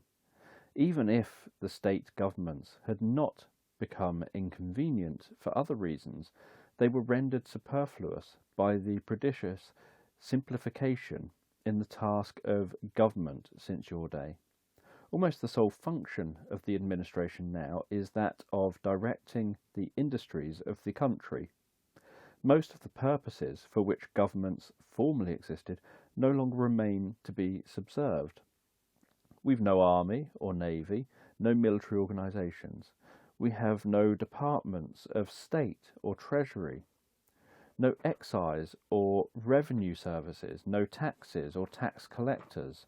The only function proper of government as known to you, which still remains, is the judiciary and police system. I've already explained to you how simple is our judicial system as compared with your huge and complex machine. Of course, the same absence of crime and temptation to it, which makes the duties of judges so light, reduces the number and duties of the police to the minimum. But with no state legislature and Congress meeting only once in 5 years, how do you get your legislation done? We have no legislation, replied Dr. Leete. That is, next to none. It is rarely that Congress, even when it meets, considers any new laws of consequence, and then it only has powers to command them to the following Congress, lest anything be done hastily. If you'll consider a moment, Mr. West, you will see that we have nothing to make laws about. The fundamental principles on which our society is founded settle for all time the strifes and misunderstandings which in your day called for legislation. Fully 99 hundredths of the laws of that time concerned the definition and protection of private property and the relations of buyers and sellers. There is neither private property beyond personal belongings now, nor buying and selling, and therefore the occasion of nearly all the legislation formerly necessary has passed away. Formerly, society was a pyramid poised on its apex. All the gravitations of human nature were constantly tending to topple it over, and it could be maintained upright, or rather up-wrong, if you will pardon the feeble witticism, by an elaborate system of constantly renewed props and buttresses and guy ropes, in the form of laws, a central Congress and 40 states legislature, turning out some 20,000 laws a year, could not make new props fast enough to take the place of those which were constantly breaking down or becoming ineffectual through some shifting of the strain. Now society rests on its base and is in a little need of artificial support, as the everlasting hills. But you have at least municipal governance besides the one central authority? Certainly, and they have important and extensive functions in looking out for the public comfort and recreation, and the improvement and embellishment of the villages and cities. But having no control over the labour of their people or means of hiring it, how can they do anything? Every town or city is conceded the right to retain for its own public works a certain proportion of the quota of labour its citizens contribute to the nation. This proportion being assigned it as so much credit can be applied in any way desired. Chapter 20. That afternoon, Edith casually inquired if I had yet revisited the underground chamber in the garden in which I had been found.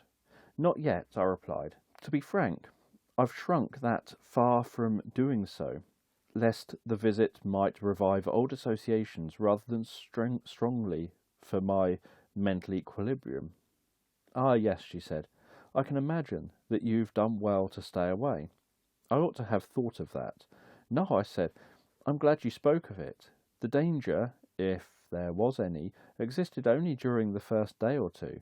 Thanks to you, chiefly, and always, I feel my footing now so firm in this new world that if you will go with me to keep the ghosts off, I should really like to visit the place this afternoon." Edith demurred at first, but finding that I was in earnest, consented to accompany me. The rampart of earth thrown up from the excavation was visible among the trees from the house, and a few steps brought us to the spot. All remained as it was at the point when work was interrupted by the discovery of the tenant of the chamber, save that the door had been opened and the slab from the roof replaced.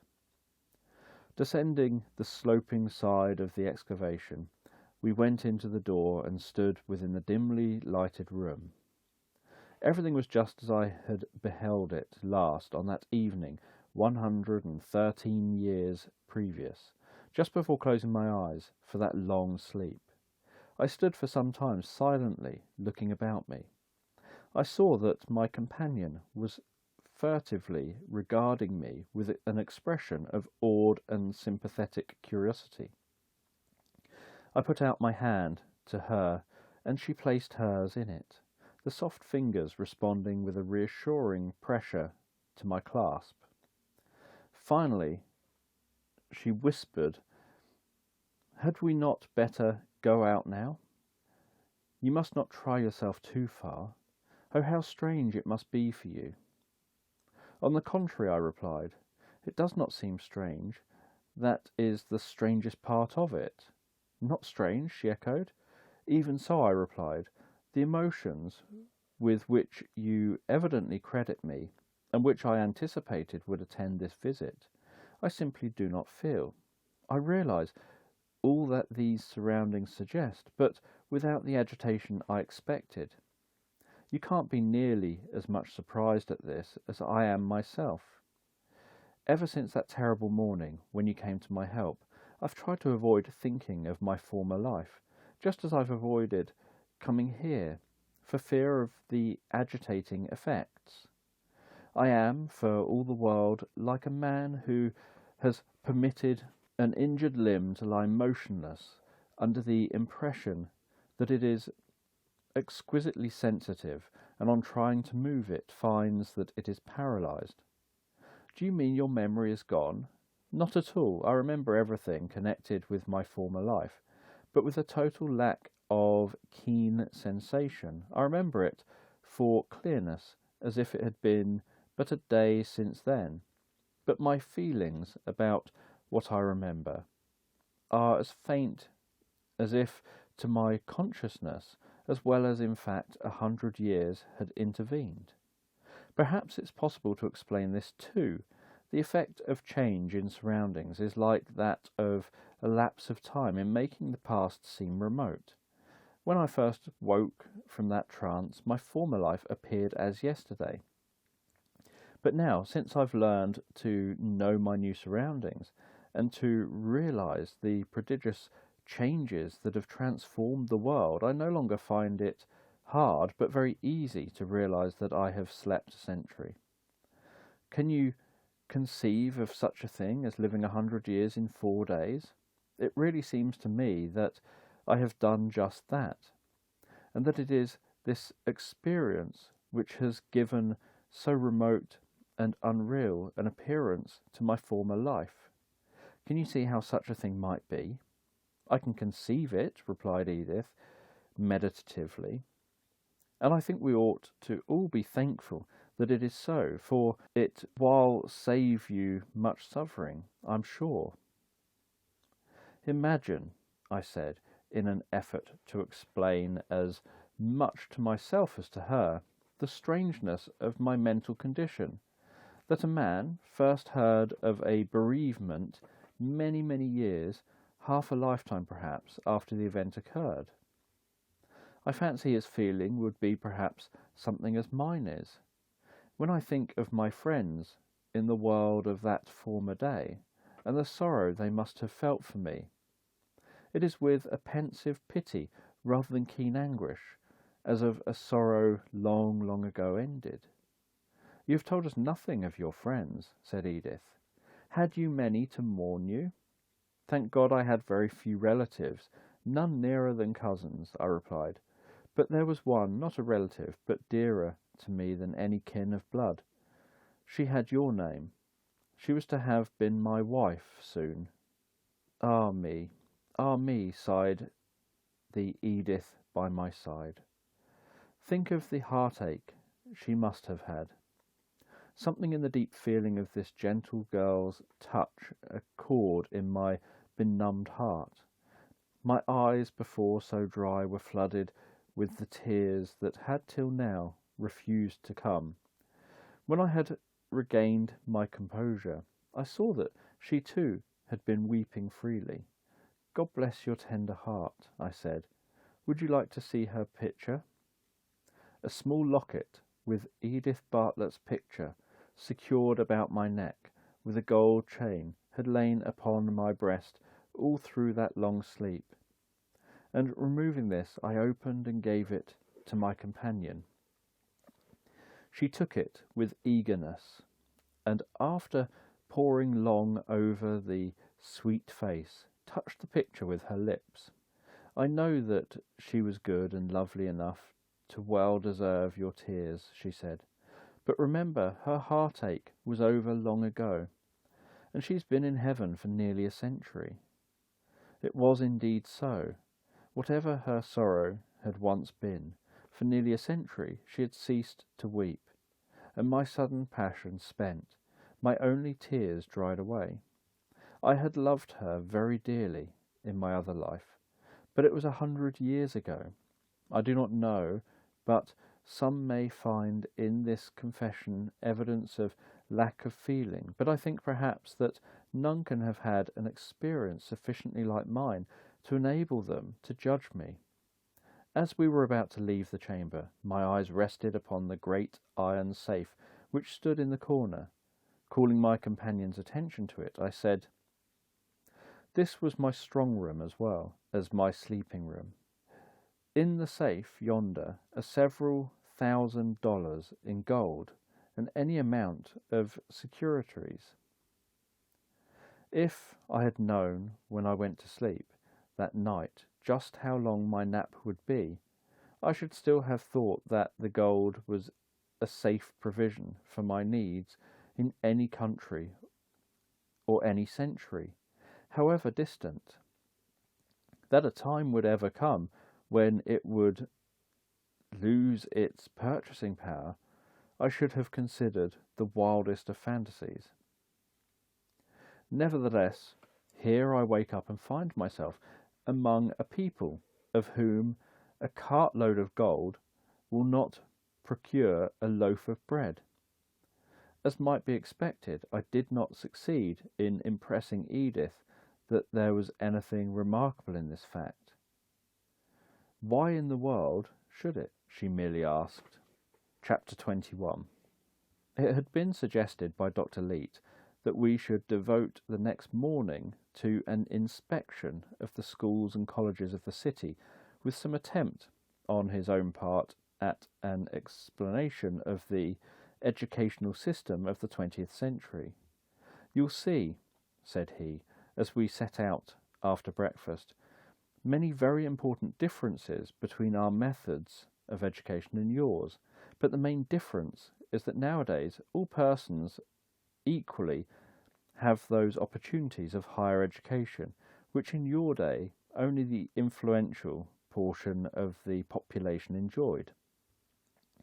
We should think we had gained nothing worth speaking of in equalizing the physical comfort of men without this educational equality. The cost must be very great, I said. If it took half the revenue of a nation, nobody would grudge it, replied Dr. Leete, nor even if it took it all save a bare pittance.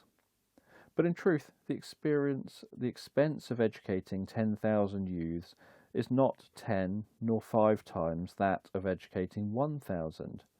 The principle which makes all operations on a large scale proportionally cheaper than on a small scale holds as to education also.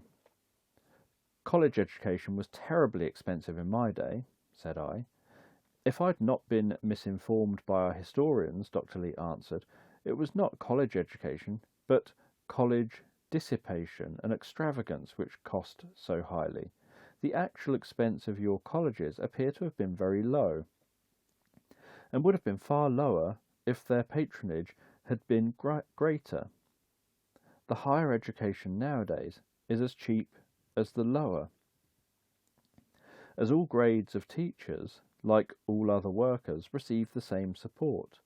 We've simply added to the common school system of compulsory education in vogue in Massachusetts 100 years ago, a half-dozen higher grades, carrying the youth to the age of 21 and giving him what you used to call the education of a gentleman, instead of turning him loose at 14 or 15 with no mental equipment beyond reading, writing, and the multiplication table. Setting aside the actual cost of these additional years of education, I replied, we should not have thought we could afford the loss of time from industrial pursuits. Boys of the poorer classes usually went to work at 16 or younger, and knew their trade at 20. We should not concede you any gain, even in material product, by that plan, Dr. Leete replied. The greater efficiency which education gives to all sorts of labour, except the rudest, makes up in a short period of time lost in acquiring it. We should also have been afraid, said I, that a higher education, while it adapted men to the professions, would set them against manual labour of all sorts. That was the effect of higher education in your day, I've read, replied the doctor, and it was no wonder, for manual labour meant association with a rude, coarse, and ignorant class of people. There's no such class now. It was inevitable that such a feeling should exist then, for the further reason that all men receiving a high education were understood to be destined for the professions or for wealthy leisure, and such an education in one neither rich nor professional was a proof of disappointed aspirations, an evidence of failure, a badge of inferiority rather than superiority. Nowadays, of course, when the highest education is deemed necessary to fit a man merely to live without any reference to the sort of work he may do, its possession conveys no such implication. After all, I remarked, no amount of education can cure natural dullness or make up for original mental deficiencies, unless the average natural mental capacity of men is much above its level in my day. A high education must be pretty nearly thrown away on a large element of the population. We used to hold that a certain amount of susceptibility to educational influence is required to make a mind worth cultivating, just as a certain natural fertility in soil is required if it's to repay tilling. Ah, said Dr. Leete, I'm glad you used that illustration, for it's just the one I would have chosen to set forth the modern views of education. You say that land so poor that the product will not repay the labour of tilling is not cultivated. Nevertheless, much land that does not begin to repay tilling by its product was cultivated in your day and is in ours. I refer to gardens, parks, lawns, and in general to pieces of land so situated that, were they left to grow up to weeds and briars, they would be eyesores and inconveniences to all about. They are therefore tilled, and through their product, and though their product is little, there is yet no land that, in a wider sense, better repays cultivation. So it is with the men and women with whom we mingle in the relations of society, whose voices are always in our ears, whose behaviour in innumerable ways affects our enjoyment. We are, in fact, as much conditions of our lives as the air we breathe, or any of the physical elements on which we depend. If indeed we could not afford to educate everybody, we should choose the coarsest and dullest by nature rather than the brightest to receive what education we could give. The naturally refined and intelligent can better dispense with aids to culture than those less fortunate in natural endowments.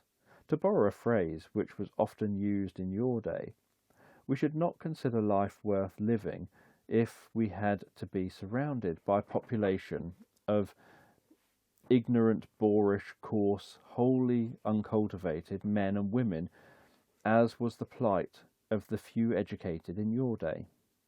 In a man satisfied merely because he is perfumed himself to mingle with the malodorous crowd, could he take more than a very limited satisfaction, even in a palatial apartment, if the windows on all four sides opened into stable yards? And yet just that was the situation of those considered most fortunate as to culture and refinement in your day. I know that the poor and ignorant envied the rich and cultured then, but to us, the latter, living as they did, surrounded by squalor and brutishness, seem little better off than the former. The cultured man in your age was like one up to the neck in a nauseous bog, solacing himself with a smelling bottle. You see perhaps now how we look at this question of universal high education. No single thing is so important to every man as to have for neighbours intelligent, companionable persons. There's nothing, therefore, which the nation can do for him that will enhance so much his own happiness as to educate his neighbours. When it fails to do so, the value of his own education to him is reduced by half, and many of the tastes he's cultivated are made positive sources of pain. To educate some to the highest degree and leave the mass wholly uncultivated, as you did, made the gap between them almost like that between different natural species, which have no means of communication. What could be more inhuman than this consequence of a partial enjoyment of education? Its universal and equal enjoyment leaves, indeed, the differences between men as to natural endowments as marked as in a state of nature, but the level of the lowest is vastly raised. Brutishness is eliminated. All have some inkling of the humanities, some appreciation of the things of the mind, and an admiration for the still higher culture they have fallen short of. They have become capable of receiving and imparting in various degrees, but all in some measure, the pleasures and inspirations of the refined social life. The cultured society of the 19th century, what did it consist of but here and there a few microscopic oases in a vast, unbroken wilderness? The proportion of individuals capable of intellectual sympathies or refined intercourse to the mass of their contemporaries used to be so infinitesimal as to be, in any broad view of humanity, scarcely worth mentioning. One generation of the world today represents a greater volume of intellectual life than any 5 centuries ever did before. There's still another point I should mention in stating the grounds on which nothing less than the universality of the best education could now be tolerated, continued Dr. Leete, and that is the interest of the coming generation in having educated parents. To put the matter in a nutshell, there are 3 main grounds on which our educational system rests. First, the right of every man to the completest education the nation can give him on his own account, as necessary to his enjoyment of himself. Second, the right to his fellow citizens to have him educated as necessary to their enjoyment of his society. Third, the right of the unborn to be guaranteed an intelligent and refined parentage. I shall not describe in detail what I saw in the schools that day. Having taken but slight interest in educational matters in my former life, I could offer few comparisons of interest. Next to the fact of the universality of the higher education as well as the lower education, I was most struck with the prominence given to physical culture and the fact that proficiency in athletic feats and games, as well as in scholarship, had a place in the rating of the youth.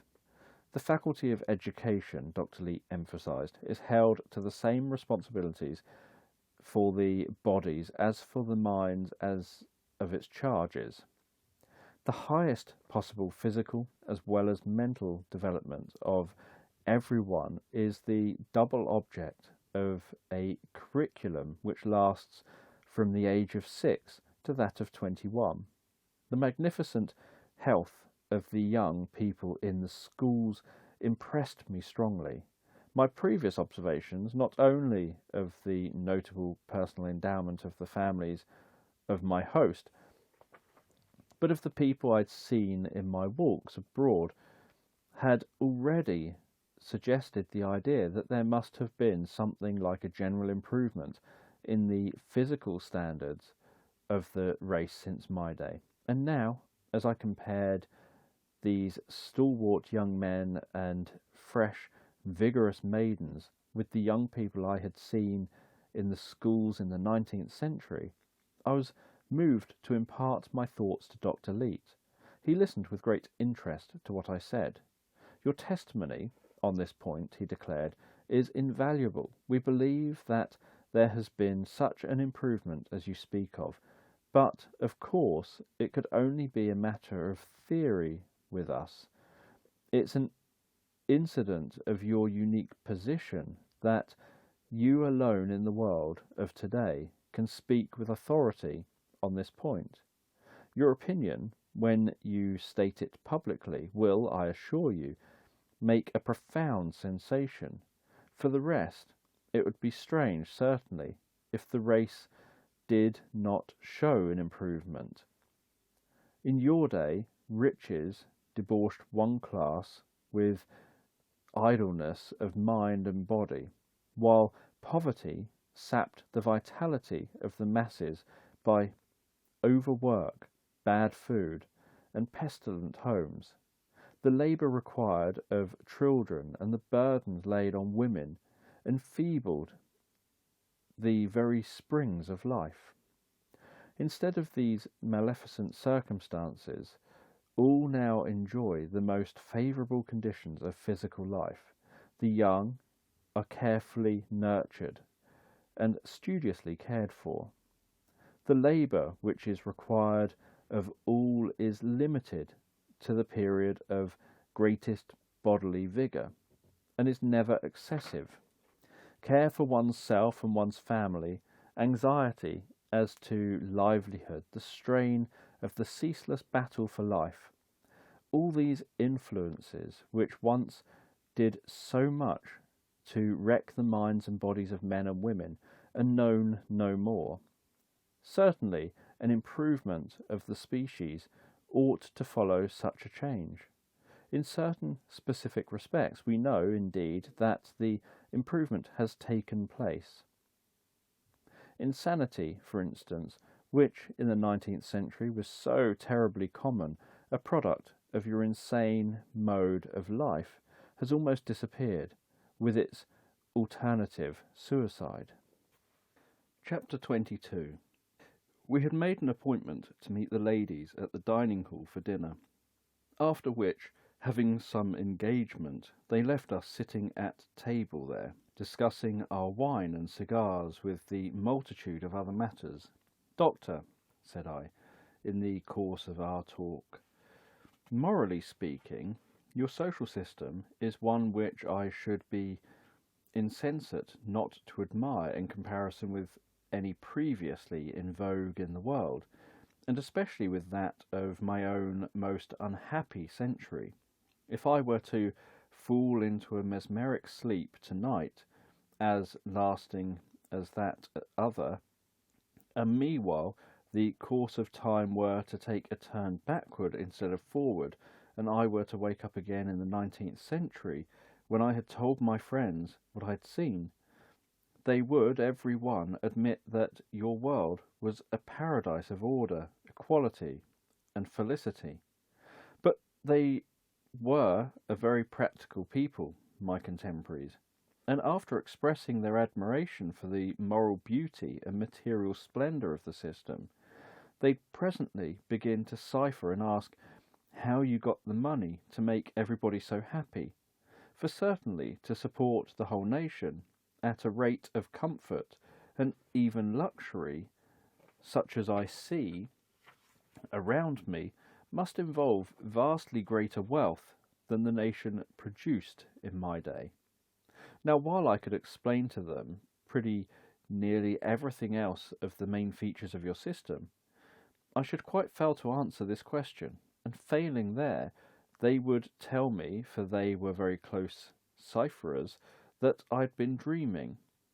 Nor would they ever believe anything else. In my day, I know that the total annual product of the nation, although it might have been divided with absolute equality, would not have come to more than $300 or $400 per head, not very much more than enough to supply the necessities of life with few or any of its comforts.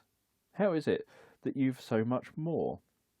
That's a very pertinent question, Mr. West, replied Dr. Leete, and I should not blame your friends in the case you supposed, if they declared your story all moonshine, failing a satisfactory reply to it. It's a question which I cannot answer exhaustively at any one sitting. And as for the exact statistics to bear out my general statement, I shall have to refer you for them to books in my library. But it would certainly be a pity to leave you to be put to confusion by your old acquaintances in case of the contingency you speak of, for lack of a few suggestions. Let us begin with a number of small items wherein we economize wealth as compared with you. We have no national state, county, or municipal debts or payments on their account. We have no sort of military or naval expenditures for men or material, no armies, navy, or militia. We have no revenue service, no swarm of tax assessors and collectors. As regards our judiciary, police, sheriffs, and jailers, the force which Massachusetts alone kept on foot in your day far more than suffices for the nation now. We have no criminal class preying upon the wealth of societies as you had.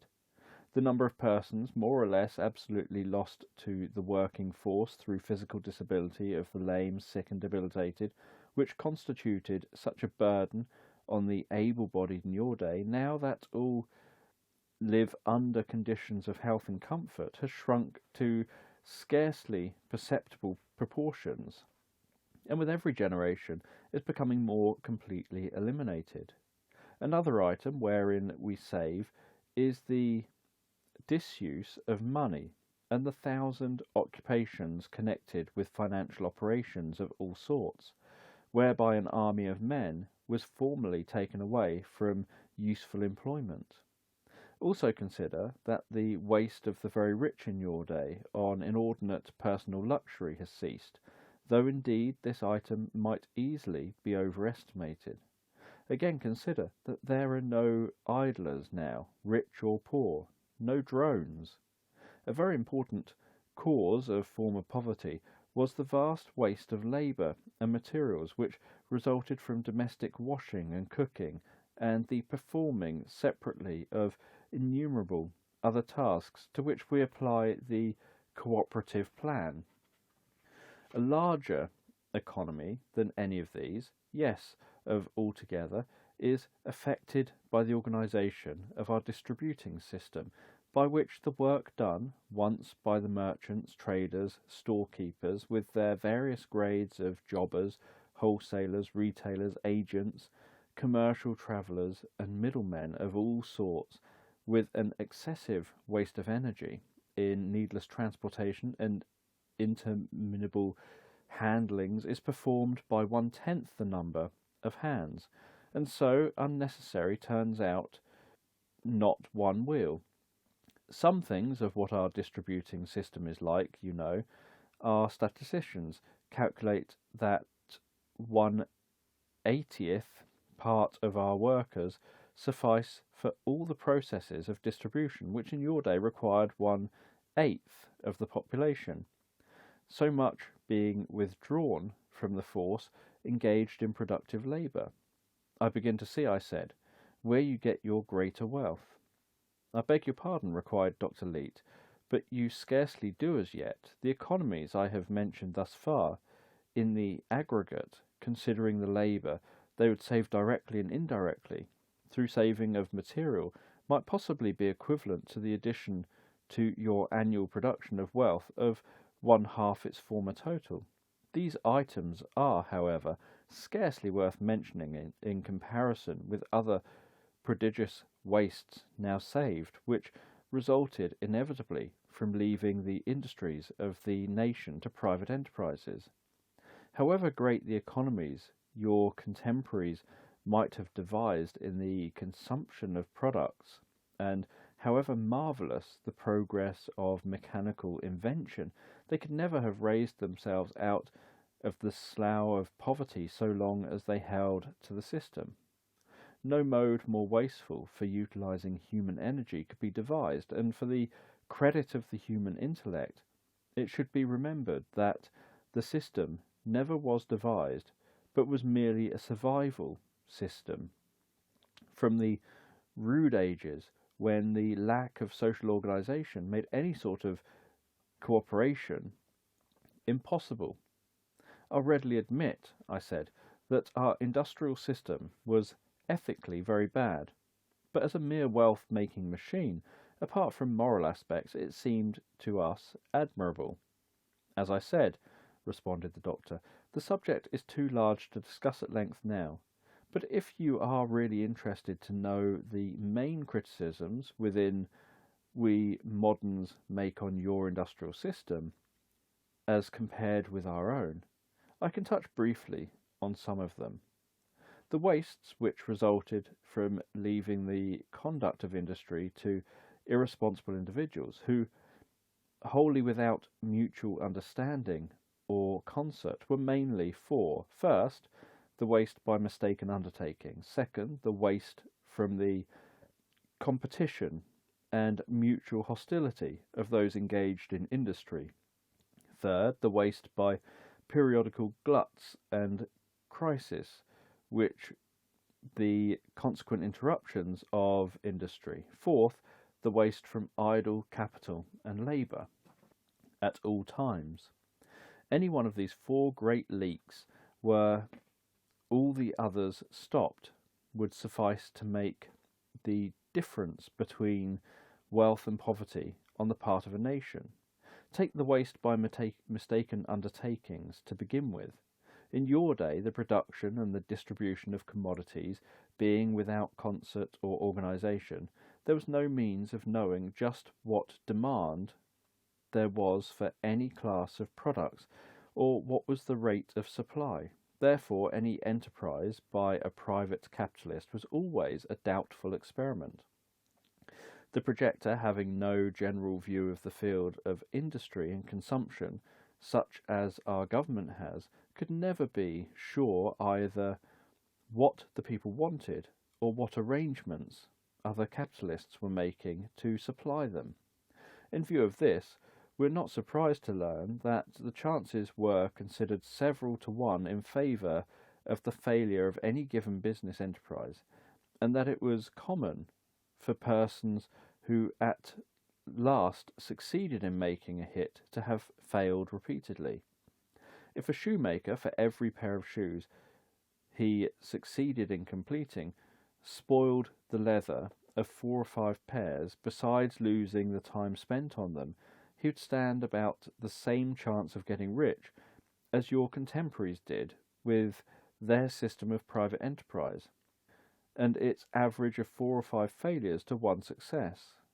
The next of the great wastes was that from competition.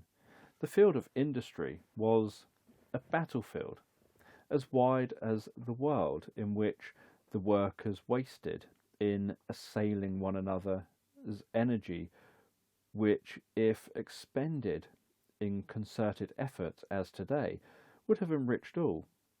As for mercy, or quarter in this warfare, there was absolutely no suggestion to it. To deliberately enter a field of business and destroy the enterprises of those who had occupied it previously, in order to plant one's own enterprise on their ruins, was an achievement which never failed to command popular admiration. Nor is there any stretch of fancy in comparing this sort of struggle with actual warfare, so far as concerns the mental agony and physical suffering which attended the struggle, and the misery which overwhelmed the defeated and those dependent on them. Now, nothing about your age is, at first sight, more astounding to a man of modern times than the fact that men engaged in the same industry, instead of fraternizing as comrades and co-labourers to a common end, should have regarded each other as rivals and enemies to be throttled and overthrown. This certainly seems like sheer madness, a scene from Bedlam, but more closely regarded, it is seen to be no such thing. Your contemporaries, with their mutual throat-cutting, knew very well what they were at. The producers of the 19th century were not, like ours, working together for the maintenance of the community, but each solely for his own maintenance at the expense of the community. If in working to this end be at the same time increased the aggregate wealth, that was merely incidental. It was just as feasible and as common to increase one's private hoard by practices injurious to the general welfare. One's worst enemies were necessarily those of his own trade, for under your plan of making private profit, the motive of production, a scarcity of the article he produced, was what each particular producer desired. It was for his interest that no more of it should be produced than he himself could produce. To secure this consummation as far as circumstances permitted, by killing off and discouraging those engaged in his line of industry, was his constant effort. When he had killed off all he could, his policy was to combine with those he could not kill, and to convert their mutual warfare into a warfare upon the public at large, by cornering the markets, as I believe you used to call it, and putting up prices to the highest point people would stand before going without the goods. The daydream of the 19th century producer was to gain absolute control of the supply of some necessity of life, so that he might keep the public at the verge of starvation and always command famine prices for what he supplied. This, Mr. West, is what was called in the 19th century a system of production. I'll leave it to you if it does not seem, in some of its aspects, a great deal more like a system for preventing production. Sometime, when we've plenty of leisure, I'm going to ask you to sit down with me and try to make me comprehend, as I never yet could, though I have studied the matter a great deal, how such shrewd fellows as your contemporaries appear to have been in many respects ever came to entrust the business of providing for the community to a class whose interest it was to starve it. I assure you that the wonder with us is not that the world did not get rich under such a system, but that it did not perish outright from want. This wonder increases as we go on to consider some of the other prodigious wastes that characterized it. Apart from the waste of labour and capital by misdirected industry, and that from constant bloodletting of your industrial warfare, your system was liable to periodical convulsions, overwhelming alike the wise and unwise, the successful cutthroat as well as his victim. I refer to the business crisis at intervals of 5 to 10 years, which wrecked the industries of the nation, prostrating all weak enterprises and crippling the strongest, and were followed by long periods, often of many years, of so-called dull times, during which the capitalists slowly regathered their dissipated strength, while the labouring class starved and rioted. Then would ensue another brief season of prosperity, followed in turn by another crisis, and the ensuing years of exhaustion as commerce developed, making the nations mutually dependent. These crises became worldwide, while the obstinacy of the causing state of collapse increased with the area affected by the convulsions and the consequent lack of rallying centres.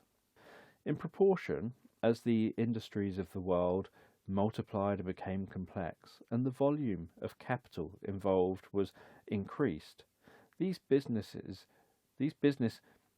cataclysms became more frequent, till in the latter part of the 19th century there were 2 years of bad times to one of good, and the system of industry, never before so extended or so imposing, seemed in danger of collapsing by its own weight.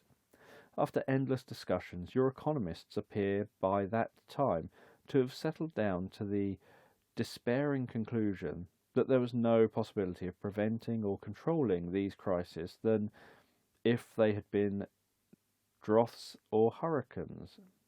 It only remained to endure them as necessary evils, and when they'd passed over, to build up again the shattered structures of industry, as dwellers in as earthquakes country keep on rebuilding their cities on the same sites.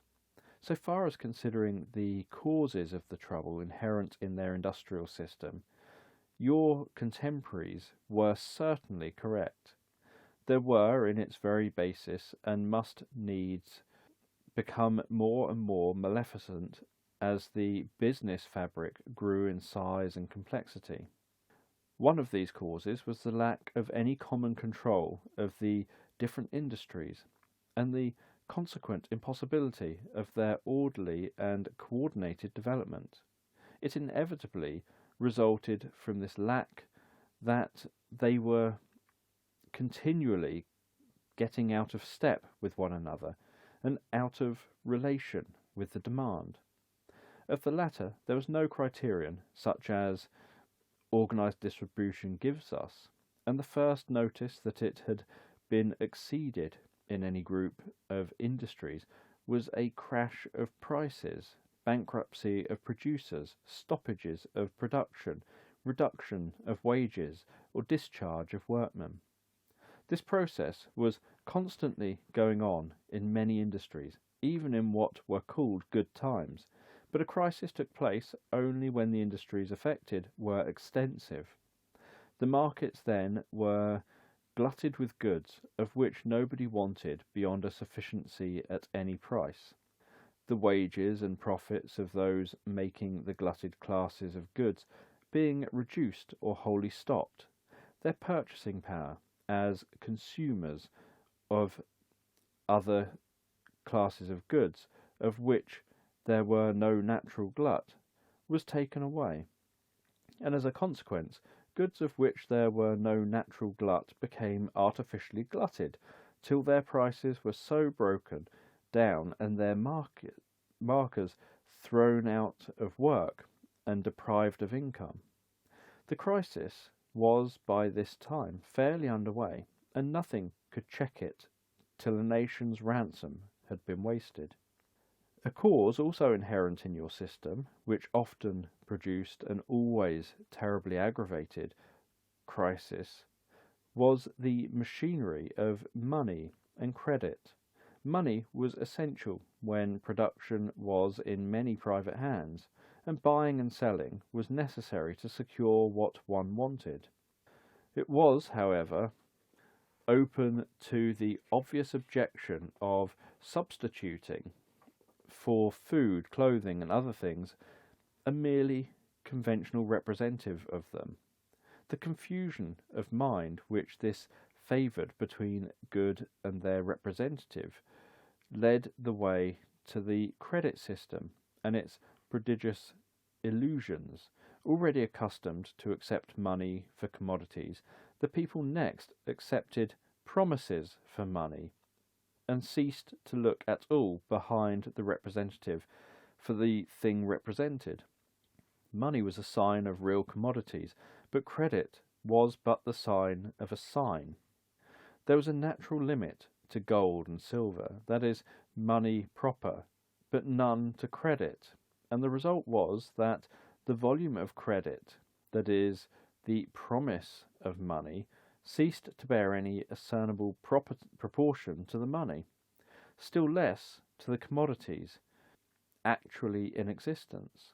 Under such a system, frequent and periodical crises were necessitated by law as absolute as that which brings to the ground a structure overhanging its centre of gravity.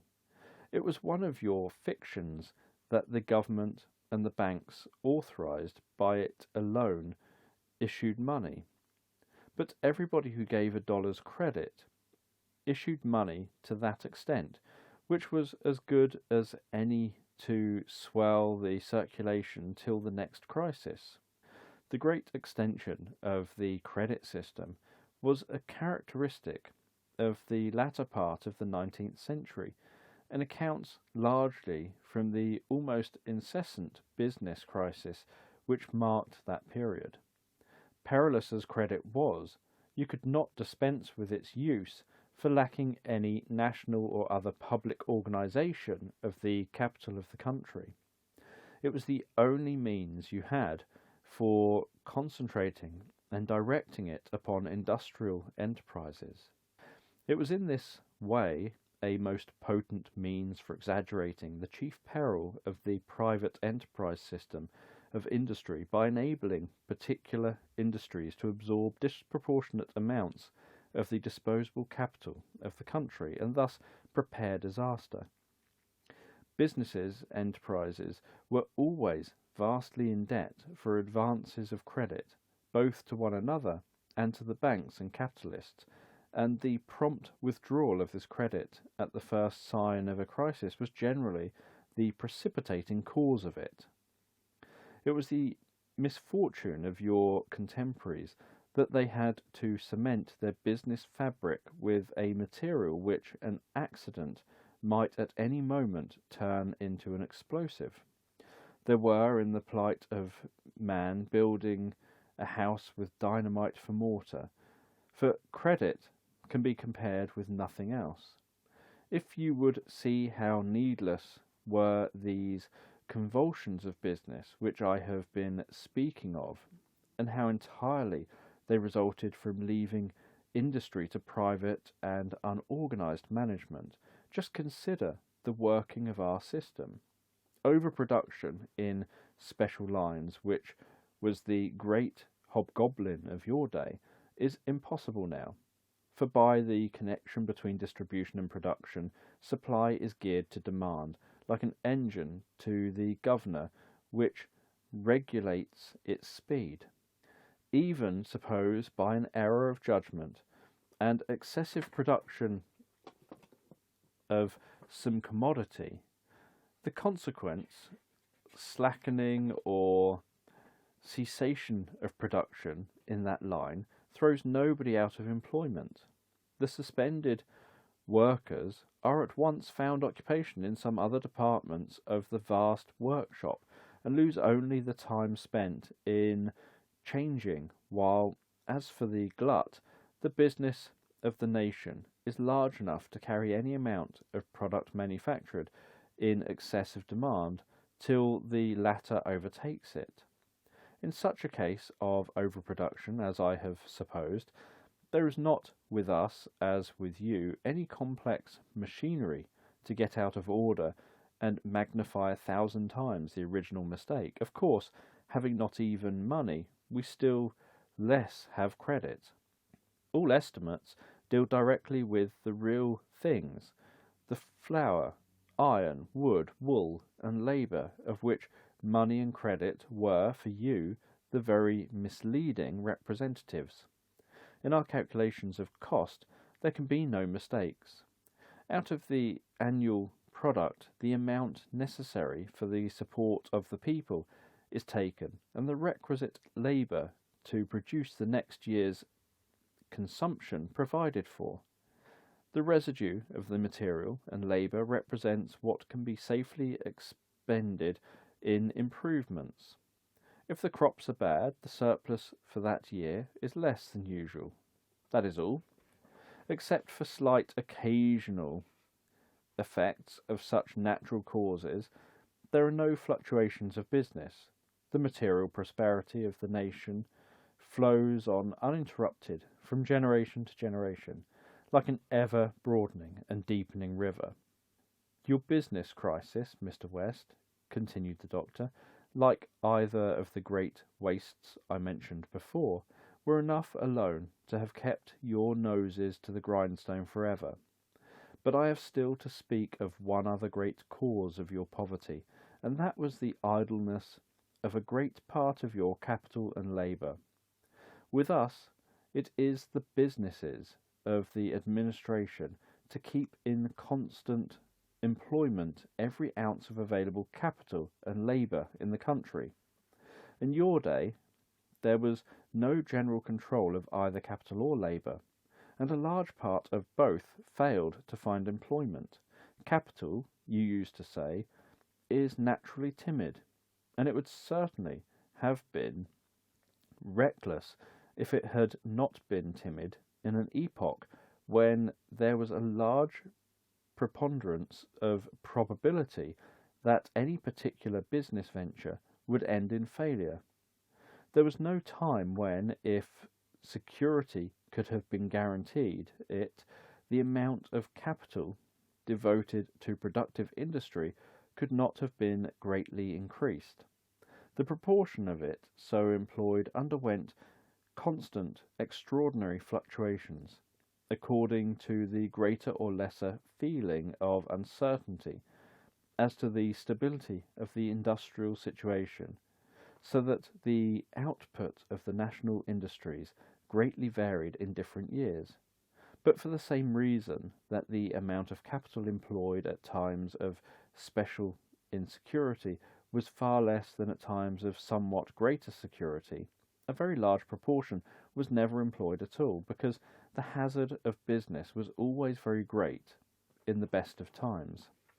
It should also be noted that the great amount of capital always seeking employment where tolerably safe could be ensured terribly embittered the competition between capitalists when a promising opening presented itself. The idleness of capital, the result of its timidity, of course, meant the idleness of labour in corresponding degree.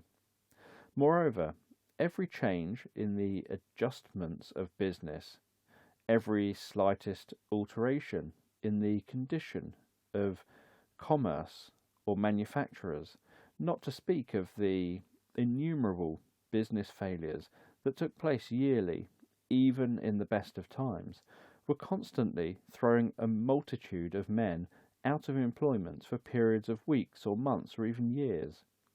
A great number of these seekers after employment were constantly traversing the country, becoming in time professional vagabonds, then criminals, give us work, was the cry of an army of the unemployed at nearly all seasons, and in seasons of dullness in business, this army swelled to a host so vast and desperate as to threaten the stability of the government. Could there conceivably be a more conclusive demonstration of the imbecility of the system of private enterprise as a method for enriching a nation than the fact that in an age of such general poverty and want of everything, capitalists had to throttle one another to find a safe chance to invest their capital, and workmen rioted and burned because they could not find any work to do? Now, Mr. West, continued Dr. Leete, I want you to bear in mind that these points of which I have been speaking indicate only negatively the advantages of the national organisation of industry by showing certain fatal defects and prodigious imbecilities of the system of private enterprise, which are not found in it. These alone, you must admit, would pretty well explain why the nation is so much richer than in your day. But the larger half of our advantage over you, the positive side of it, I have yet barely spoken of.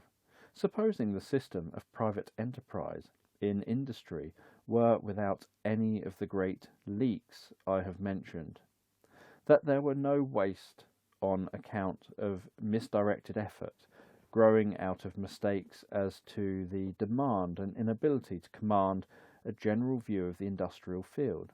Suppose also there were no neutralizing and duplicating of effort from competition.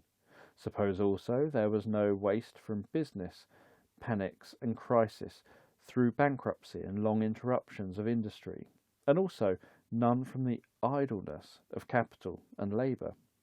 Supposing these evils, which are essential to the conduct of industry by capital in private hands, could all be miraculously prevented, and the system yet retained, even then the superiority of the results attained by the modern industrial system of national control would remain overwhelming. You used to have some pretty large textile industries, even in your day, although not comparable with ours.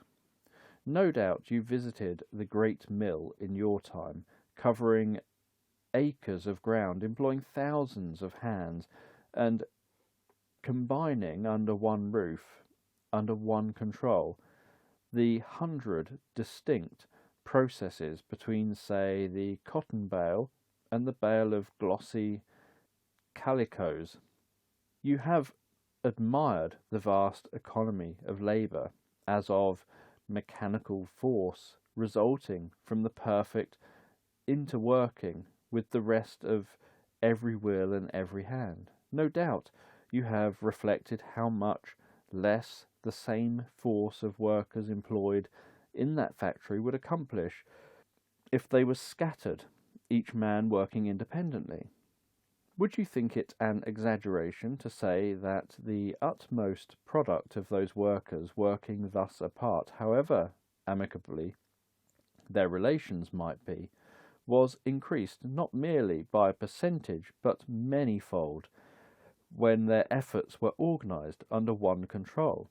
Well, now, Mr. West, the organisation of the industry of the nation under a single control, so that all its processes interlock, has multiplied the total production over the utmost that could be done under the former system, even leaving out of account the four great wastes mentioned, in the same proportion that the product of those mill workers was increased by cooperation. The effectiveness of the working force of a nation under the myriad-headed leadership of a private capital, even if the leaders were not mutual enemies, as compared with that which it attains under a single head, may be likened to the military efficiency of a mob, or a horde of barbarians with 1,000 petty chiefs, as compared with that of a disciplined army under one general. Such a fighting machine, for example, as the German army in the time of von Moltke, After what you have told me, I said, I do not so much wonder that the nation is richer now than then, but that you are not all Croesus. Well, replied Dr. Leete, we are all pretty well off. The rate at which we live is as luxurious as we could wish. The rivalry of ostentation, which in your day led to extravagance, in no way conducive to comfort, finds no place, of course, in a society of people absolutely equal in resources, and our ambition stops at the surroundings which minister to the enjoyment of life. We might indeed have much larger incomes individually if we chose so to use the surplus of our product, but we prefer to expand it upon public works and pleasures in which all share upon public halls and buildings, art galleries, bridges, statutory means of transit, and the conveniences of our cities, great musical and theatrical exhibitions, and in providing on a vast scale for the recreation of the people. You've not begun to see how we live yet, Mr. West. At home we have comfort, but the splendour of our lives is on its social side, that which we share with our fellows. When you know more of it, you'll see where the money goes, and you used to say, and I think you will agree, that we do well so to expand it. I suppose, observed Dr. Leete, as we strolled homeward from the dining hall, that no reflection would have cut the men of your wealth-worshipping century more keenly than the suggestion that they did not know how to make money. Nevertheless, that is just the verdict history has passed on them.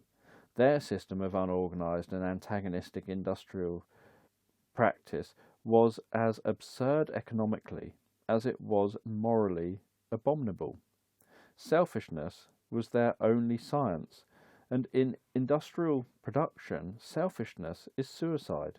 Competition, which is the instinct of selfishness, is another word for dissipation of energy, while combination is the secret of efficient production, and not till the idea of increasing the individual hoard gives place to the idea of increasing the common stock can industrial combination be realized and the acquisition of wealth really begin. Even if the principle of share and share alike for all men were not the only humane and rational basis for a society, we should still enforce it as economically expedient, seeing that until the disintegrating influence of self-seeking is suppressed, no true concert of industry is possible. Chapter 23. That evening, as I sat with Edith in the music room, listening to some pieces in the programme of that day, which had attracted my notice, I took advantage of an interval in the music to say, I have a question to ask you, which I fear is rather indiscreet. I'm quite sure it is not that, she replied encouragingly.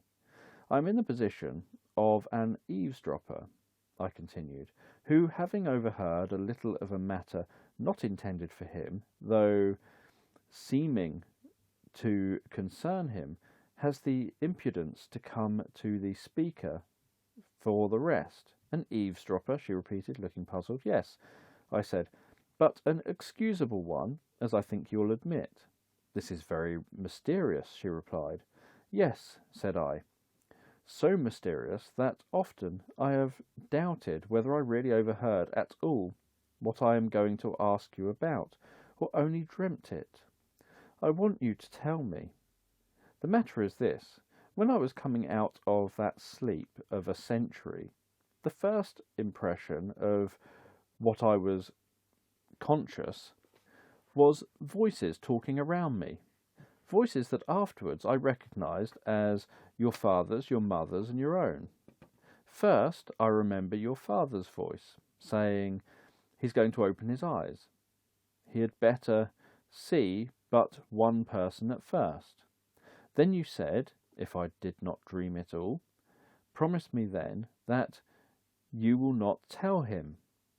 Your father seemed to hesitate about promising, but you insisted, and your mother interposing, he finally promised, and when I opened my eyes, I saw only him.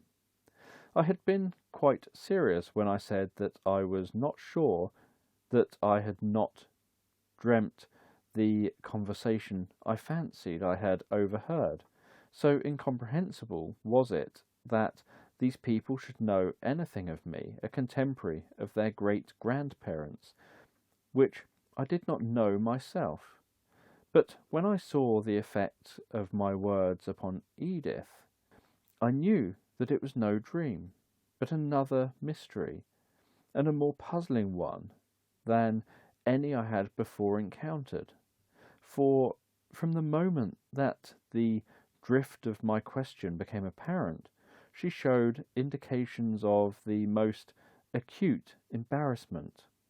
Her eyes, always so frank and direct in expression, had dropped in a panic before mine, while her face crimsoned from neck to forehead. "Pardon me," I said, as soon as I had recovered from bewilderment at the extraordinary effect of my words. "It seems then that I was not dreaming. There is some secret, something about me, which you are withholding from me. Really, doesn't it seem a little hard that a person in my position should not be given all the information possible concerning himself? It does not concern you, that is, not directly. It is not about you exactly," she replied, scarcely audible. "But it concerns me in some way," I persisted. "It must be something that would interest me." "I don't know even that," she replied, venturing a momentary glance at my face, furiously blushing, and yet with a quaint smile flickering about her lips, which betrayed a certain perception of humour to the situation, despite its embarrassment. "I'm not sure that it would even interest you." "Your father would have told me," I insisted, with an accent of reproach. "It was you who forbade him. He thought I ought to know." She did not reply. She was so entirely charming in her confusion that I was now prompted as much by the desire to prolong the situation as by my original curiosity to importune her further. "Am I never to know? Will you never tell me?" I said. "It depends," she answered after a long pause. "On what?" I persisted. "Ah, you ask too much," she replied, then raising to mine a face which inscrutable eyes, flushed cheeks, and smiling lips combined to render perfectly bewitching, she added, "What should you think if I said that it depends on yourself?" "On myself?" I echoed. "How can that possibly be?" "Mr. West, we're losing some charming music," was her only reply to this, and turning to the telephone at a touch of her fingers, she set the air to swaying to the rhythm of the adagio. "Mr. West, we're losing some charming music," was her only reply to this, and turning to the telephone, at a touch of her finger, she set the air to swaying to the rhythm of the music. After that, she took good care that the music should leave no opportunity for conversation. She kept her face averted from me, and pretended to be absorbed in the airs, but that it was a mere pretence, the crimson tide standing at flood in her cheeks sufficiently betrayed. When at length she suggested that I might have heard all I cared to, for that time, and we rose to leave the room, she came straight up to me and said, without raising her eyes, "Mr. West, you say I have been good to you. I have not been particularly so, but if you think I have, I want you to promise me that you will not try again to make me tell you this thing you have asked tonight, and that you will not try to find it out from anyone else. my father or mother, for instance. To such an appeal there was but one reply. "Forgive me for distressing you. Of course I'll promise," I said. "I would never have asked you if I had fancied it could distress you. But do you blame me for being curious? I do not blame you at all. And sometime," I added, "if I do not tease you, you may tell me of your own accord. May I not hope so?" "Perhaps," she murmured, "only perhaps." Looking up, she read my face with a quick, deep glance. "Yes," she said, "I think I may tell you, sometime." And so our conversation ended. She gave me no chance to say anything more. That night, I don't think even Dr. Pillsbury could have put me to sleep till towards morning at least. Mysteries had been my accustomed food for days now, but none had before confronted me at once so mysterious and so fascinating as this, the solution of which Edith Leete had forbidden me even to seek. It was a double mystery. How, in the first place, was it conceivable that she should know any secret about me, a stranger from a strange age? In the second place, even if she should know such a secret, how account for the agitating effect which the knowledge of it seemed to have upon her? There are puzzles so difficult that one cannot even get so far as a conjecture as to the solution, and this seemed one of them. I'm usually of too practical a turn to waste time on such conundrums, but the difficulty of a riddle embodied in a beautiful young girl does not distract from the fascination. In general, no doubt maidens' blushes may be safely assumed to tell the same tale to young men in all ages and races, but to give that interpretation to Edith's crimson cheeks would, considering my position and the length of time I'd known her, and still more the fact that this mystery dated from before I had known her at all, be a piece of utter fatuity. And yet she was an angel, and I should not have been a young man if reason and common sense had been able quite to banish a roseate tinge from my dreams that night. Chapter 24. In the morning I went downstairs early in the hope of seeing Edith alone. In this, however, I was disappointed, not finding her in the house. I sought her in the garden, but she was not there. In the course of my wanderings I visited the underground chamber, and sat there to rest. Upon the reading table in the chamber several periodicals and newspapers lay, and, thinking that Dr. Leete might be interested in glancing over a Boston daily of 1887, I brought one of the papers with me to the house when I came. At breakfast I met Edith. She blushed as she greeted me, but was perfectly self-possessed. As we sat at the table, Dr. Leete amused himself with looking over the paper I'd brought in. There was in it, as in all the newspapers of that date, a great deal about the labour trouble strikes, lockouts, boycotts, the programmes of labour parties, and the wild threats of the anarchists. "By the way," said I, as the doctor read aloud to us some of these items, "what part did the followers of the red flag take in the establishment of the new order of things? They were making considerable noise the last thing that I knew." "They had nothing to do with it, except to hinder it, of course," replied Dr. Leete. "They did that very efficiently while they lasted, for their talk so disgusted people as to deprive the best considered projects for social reform of a hearing. The subsidizing of those fellows was one of the shrewdest moves of the opponents of reform." "Subsidizing them?" I exclaimed in astonishment. "Certainly," replied Dr. Leete. "No historical authority nowadays doubts that they were paid by the great monopolies to wave the red flag and talk about burning, sacking, and blowing people up, in order by alarming the timid to head off any real reforms. What astonishes me most is that you should have fallen into the trap so unsuspectingly. What are your grounds for believing that the Red Flag Party was subsidised? I inquired.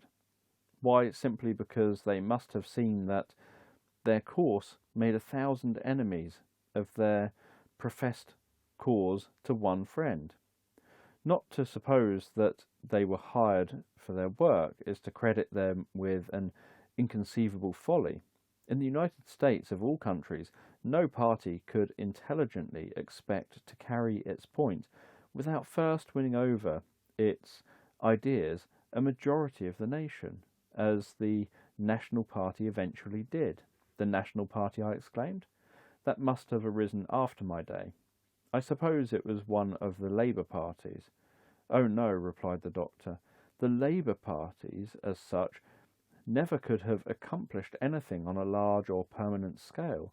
For purposes of national scope, their basis as merely class organisations was too narrow.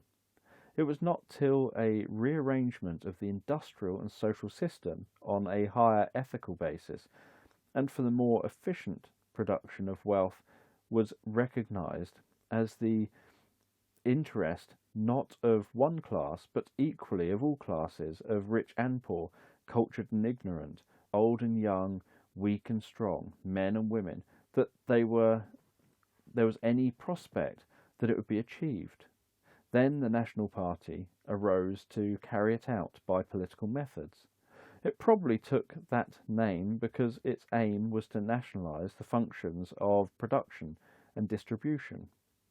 Indeed, it could not well have had any other name, for its purpose was to realise the idea of the nation with a grandeur and completeness never before conceived, not as an association of men for certain merely political functions, affecting their happiness only remotely and superficially, but as a family, a vital union, a common life, a mighty, heaven-touching tree whose leaves are its people, fed from its veins, and feeding it in turn. The most patriotic of all possible parties, it sought to justify patriotism and raise it from an instinct to a rational devotion, by making the native land truly a fatherland, a father who kept the people alive and was not merely an idol for which they were expected to die.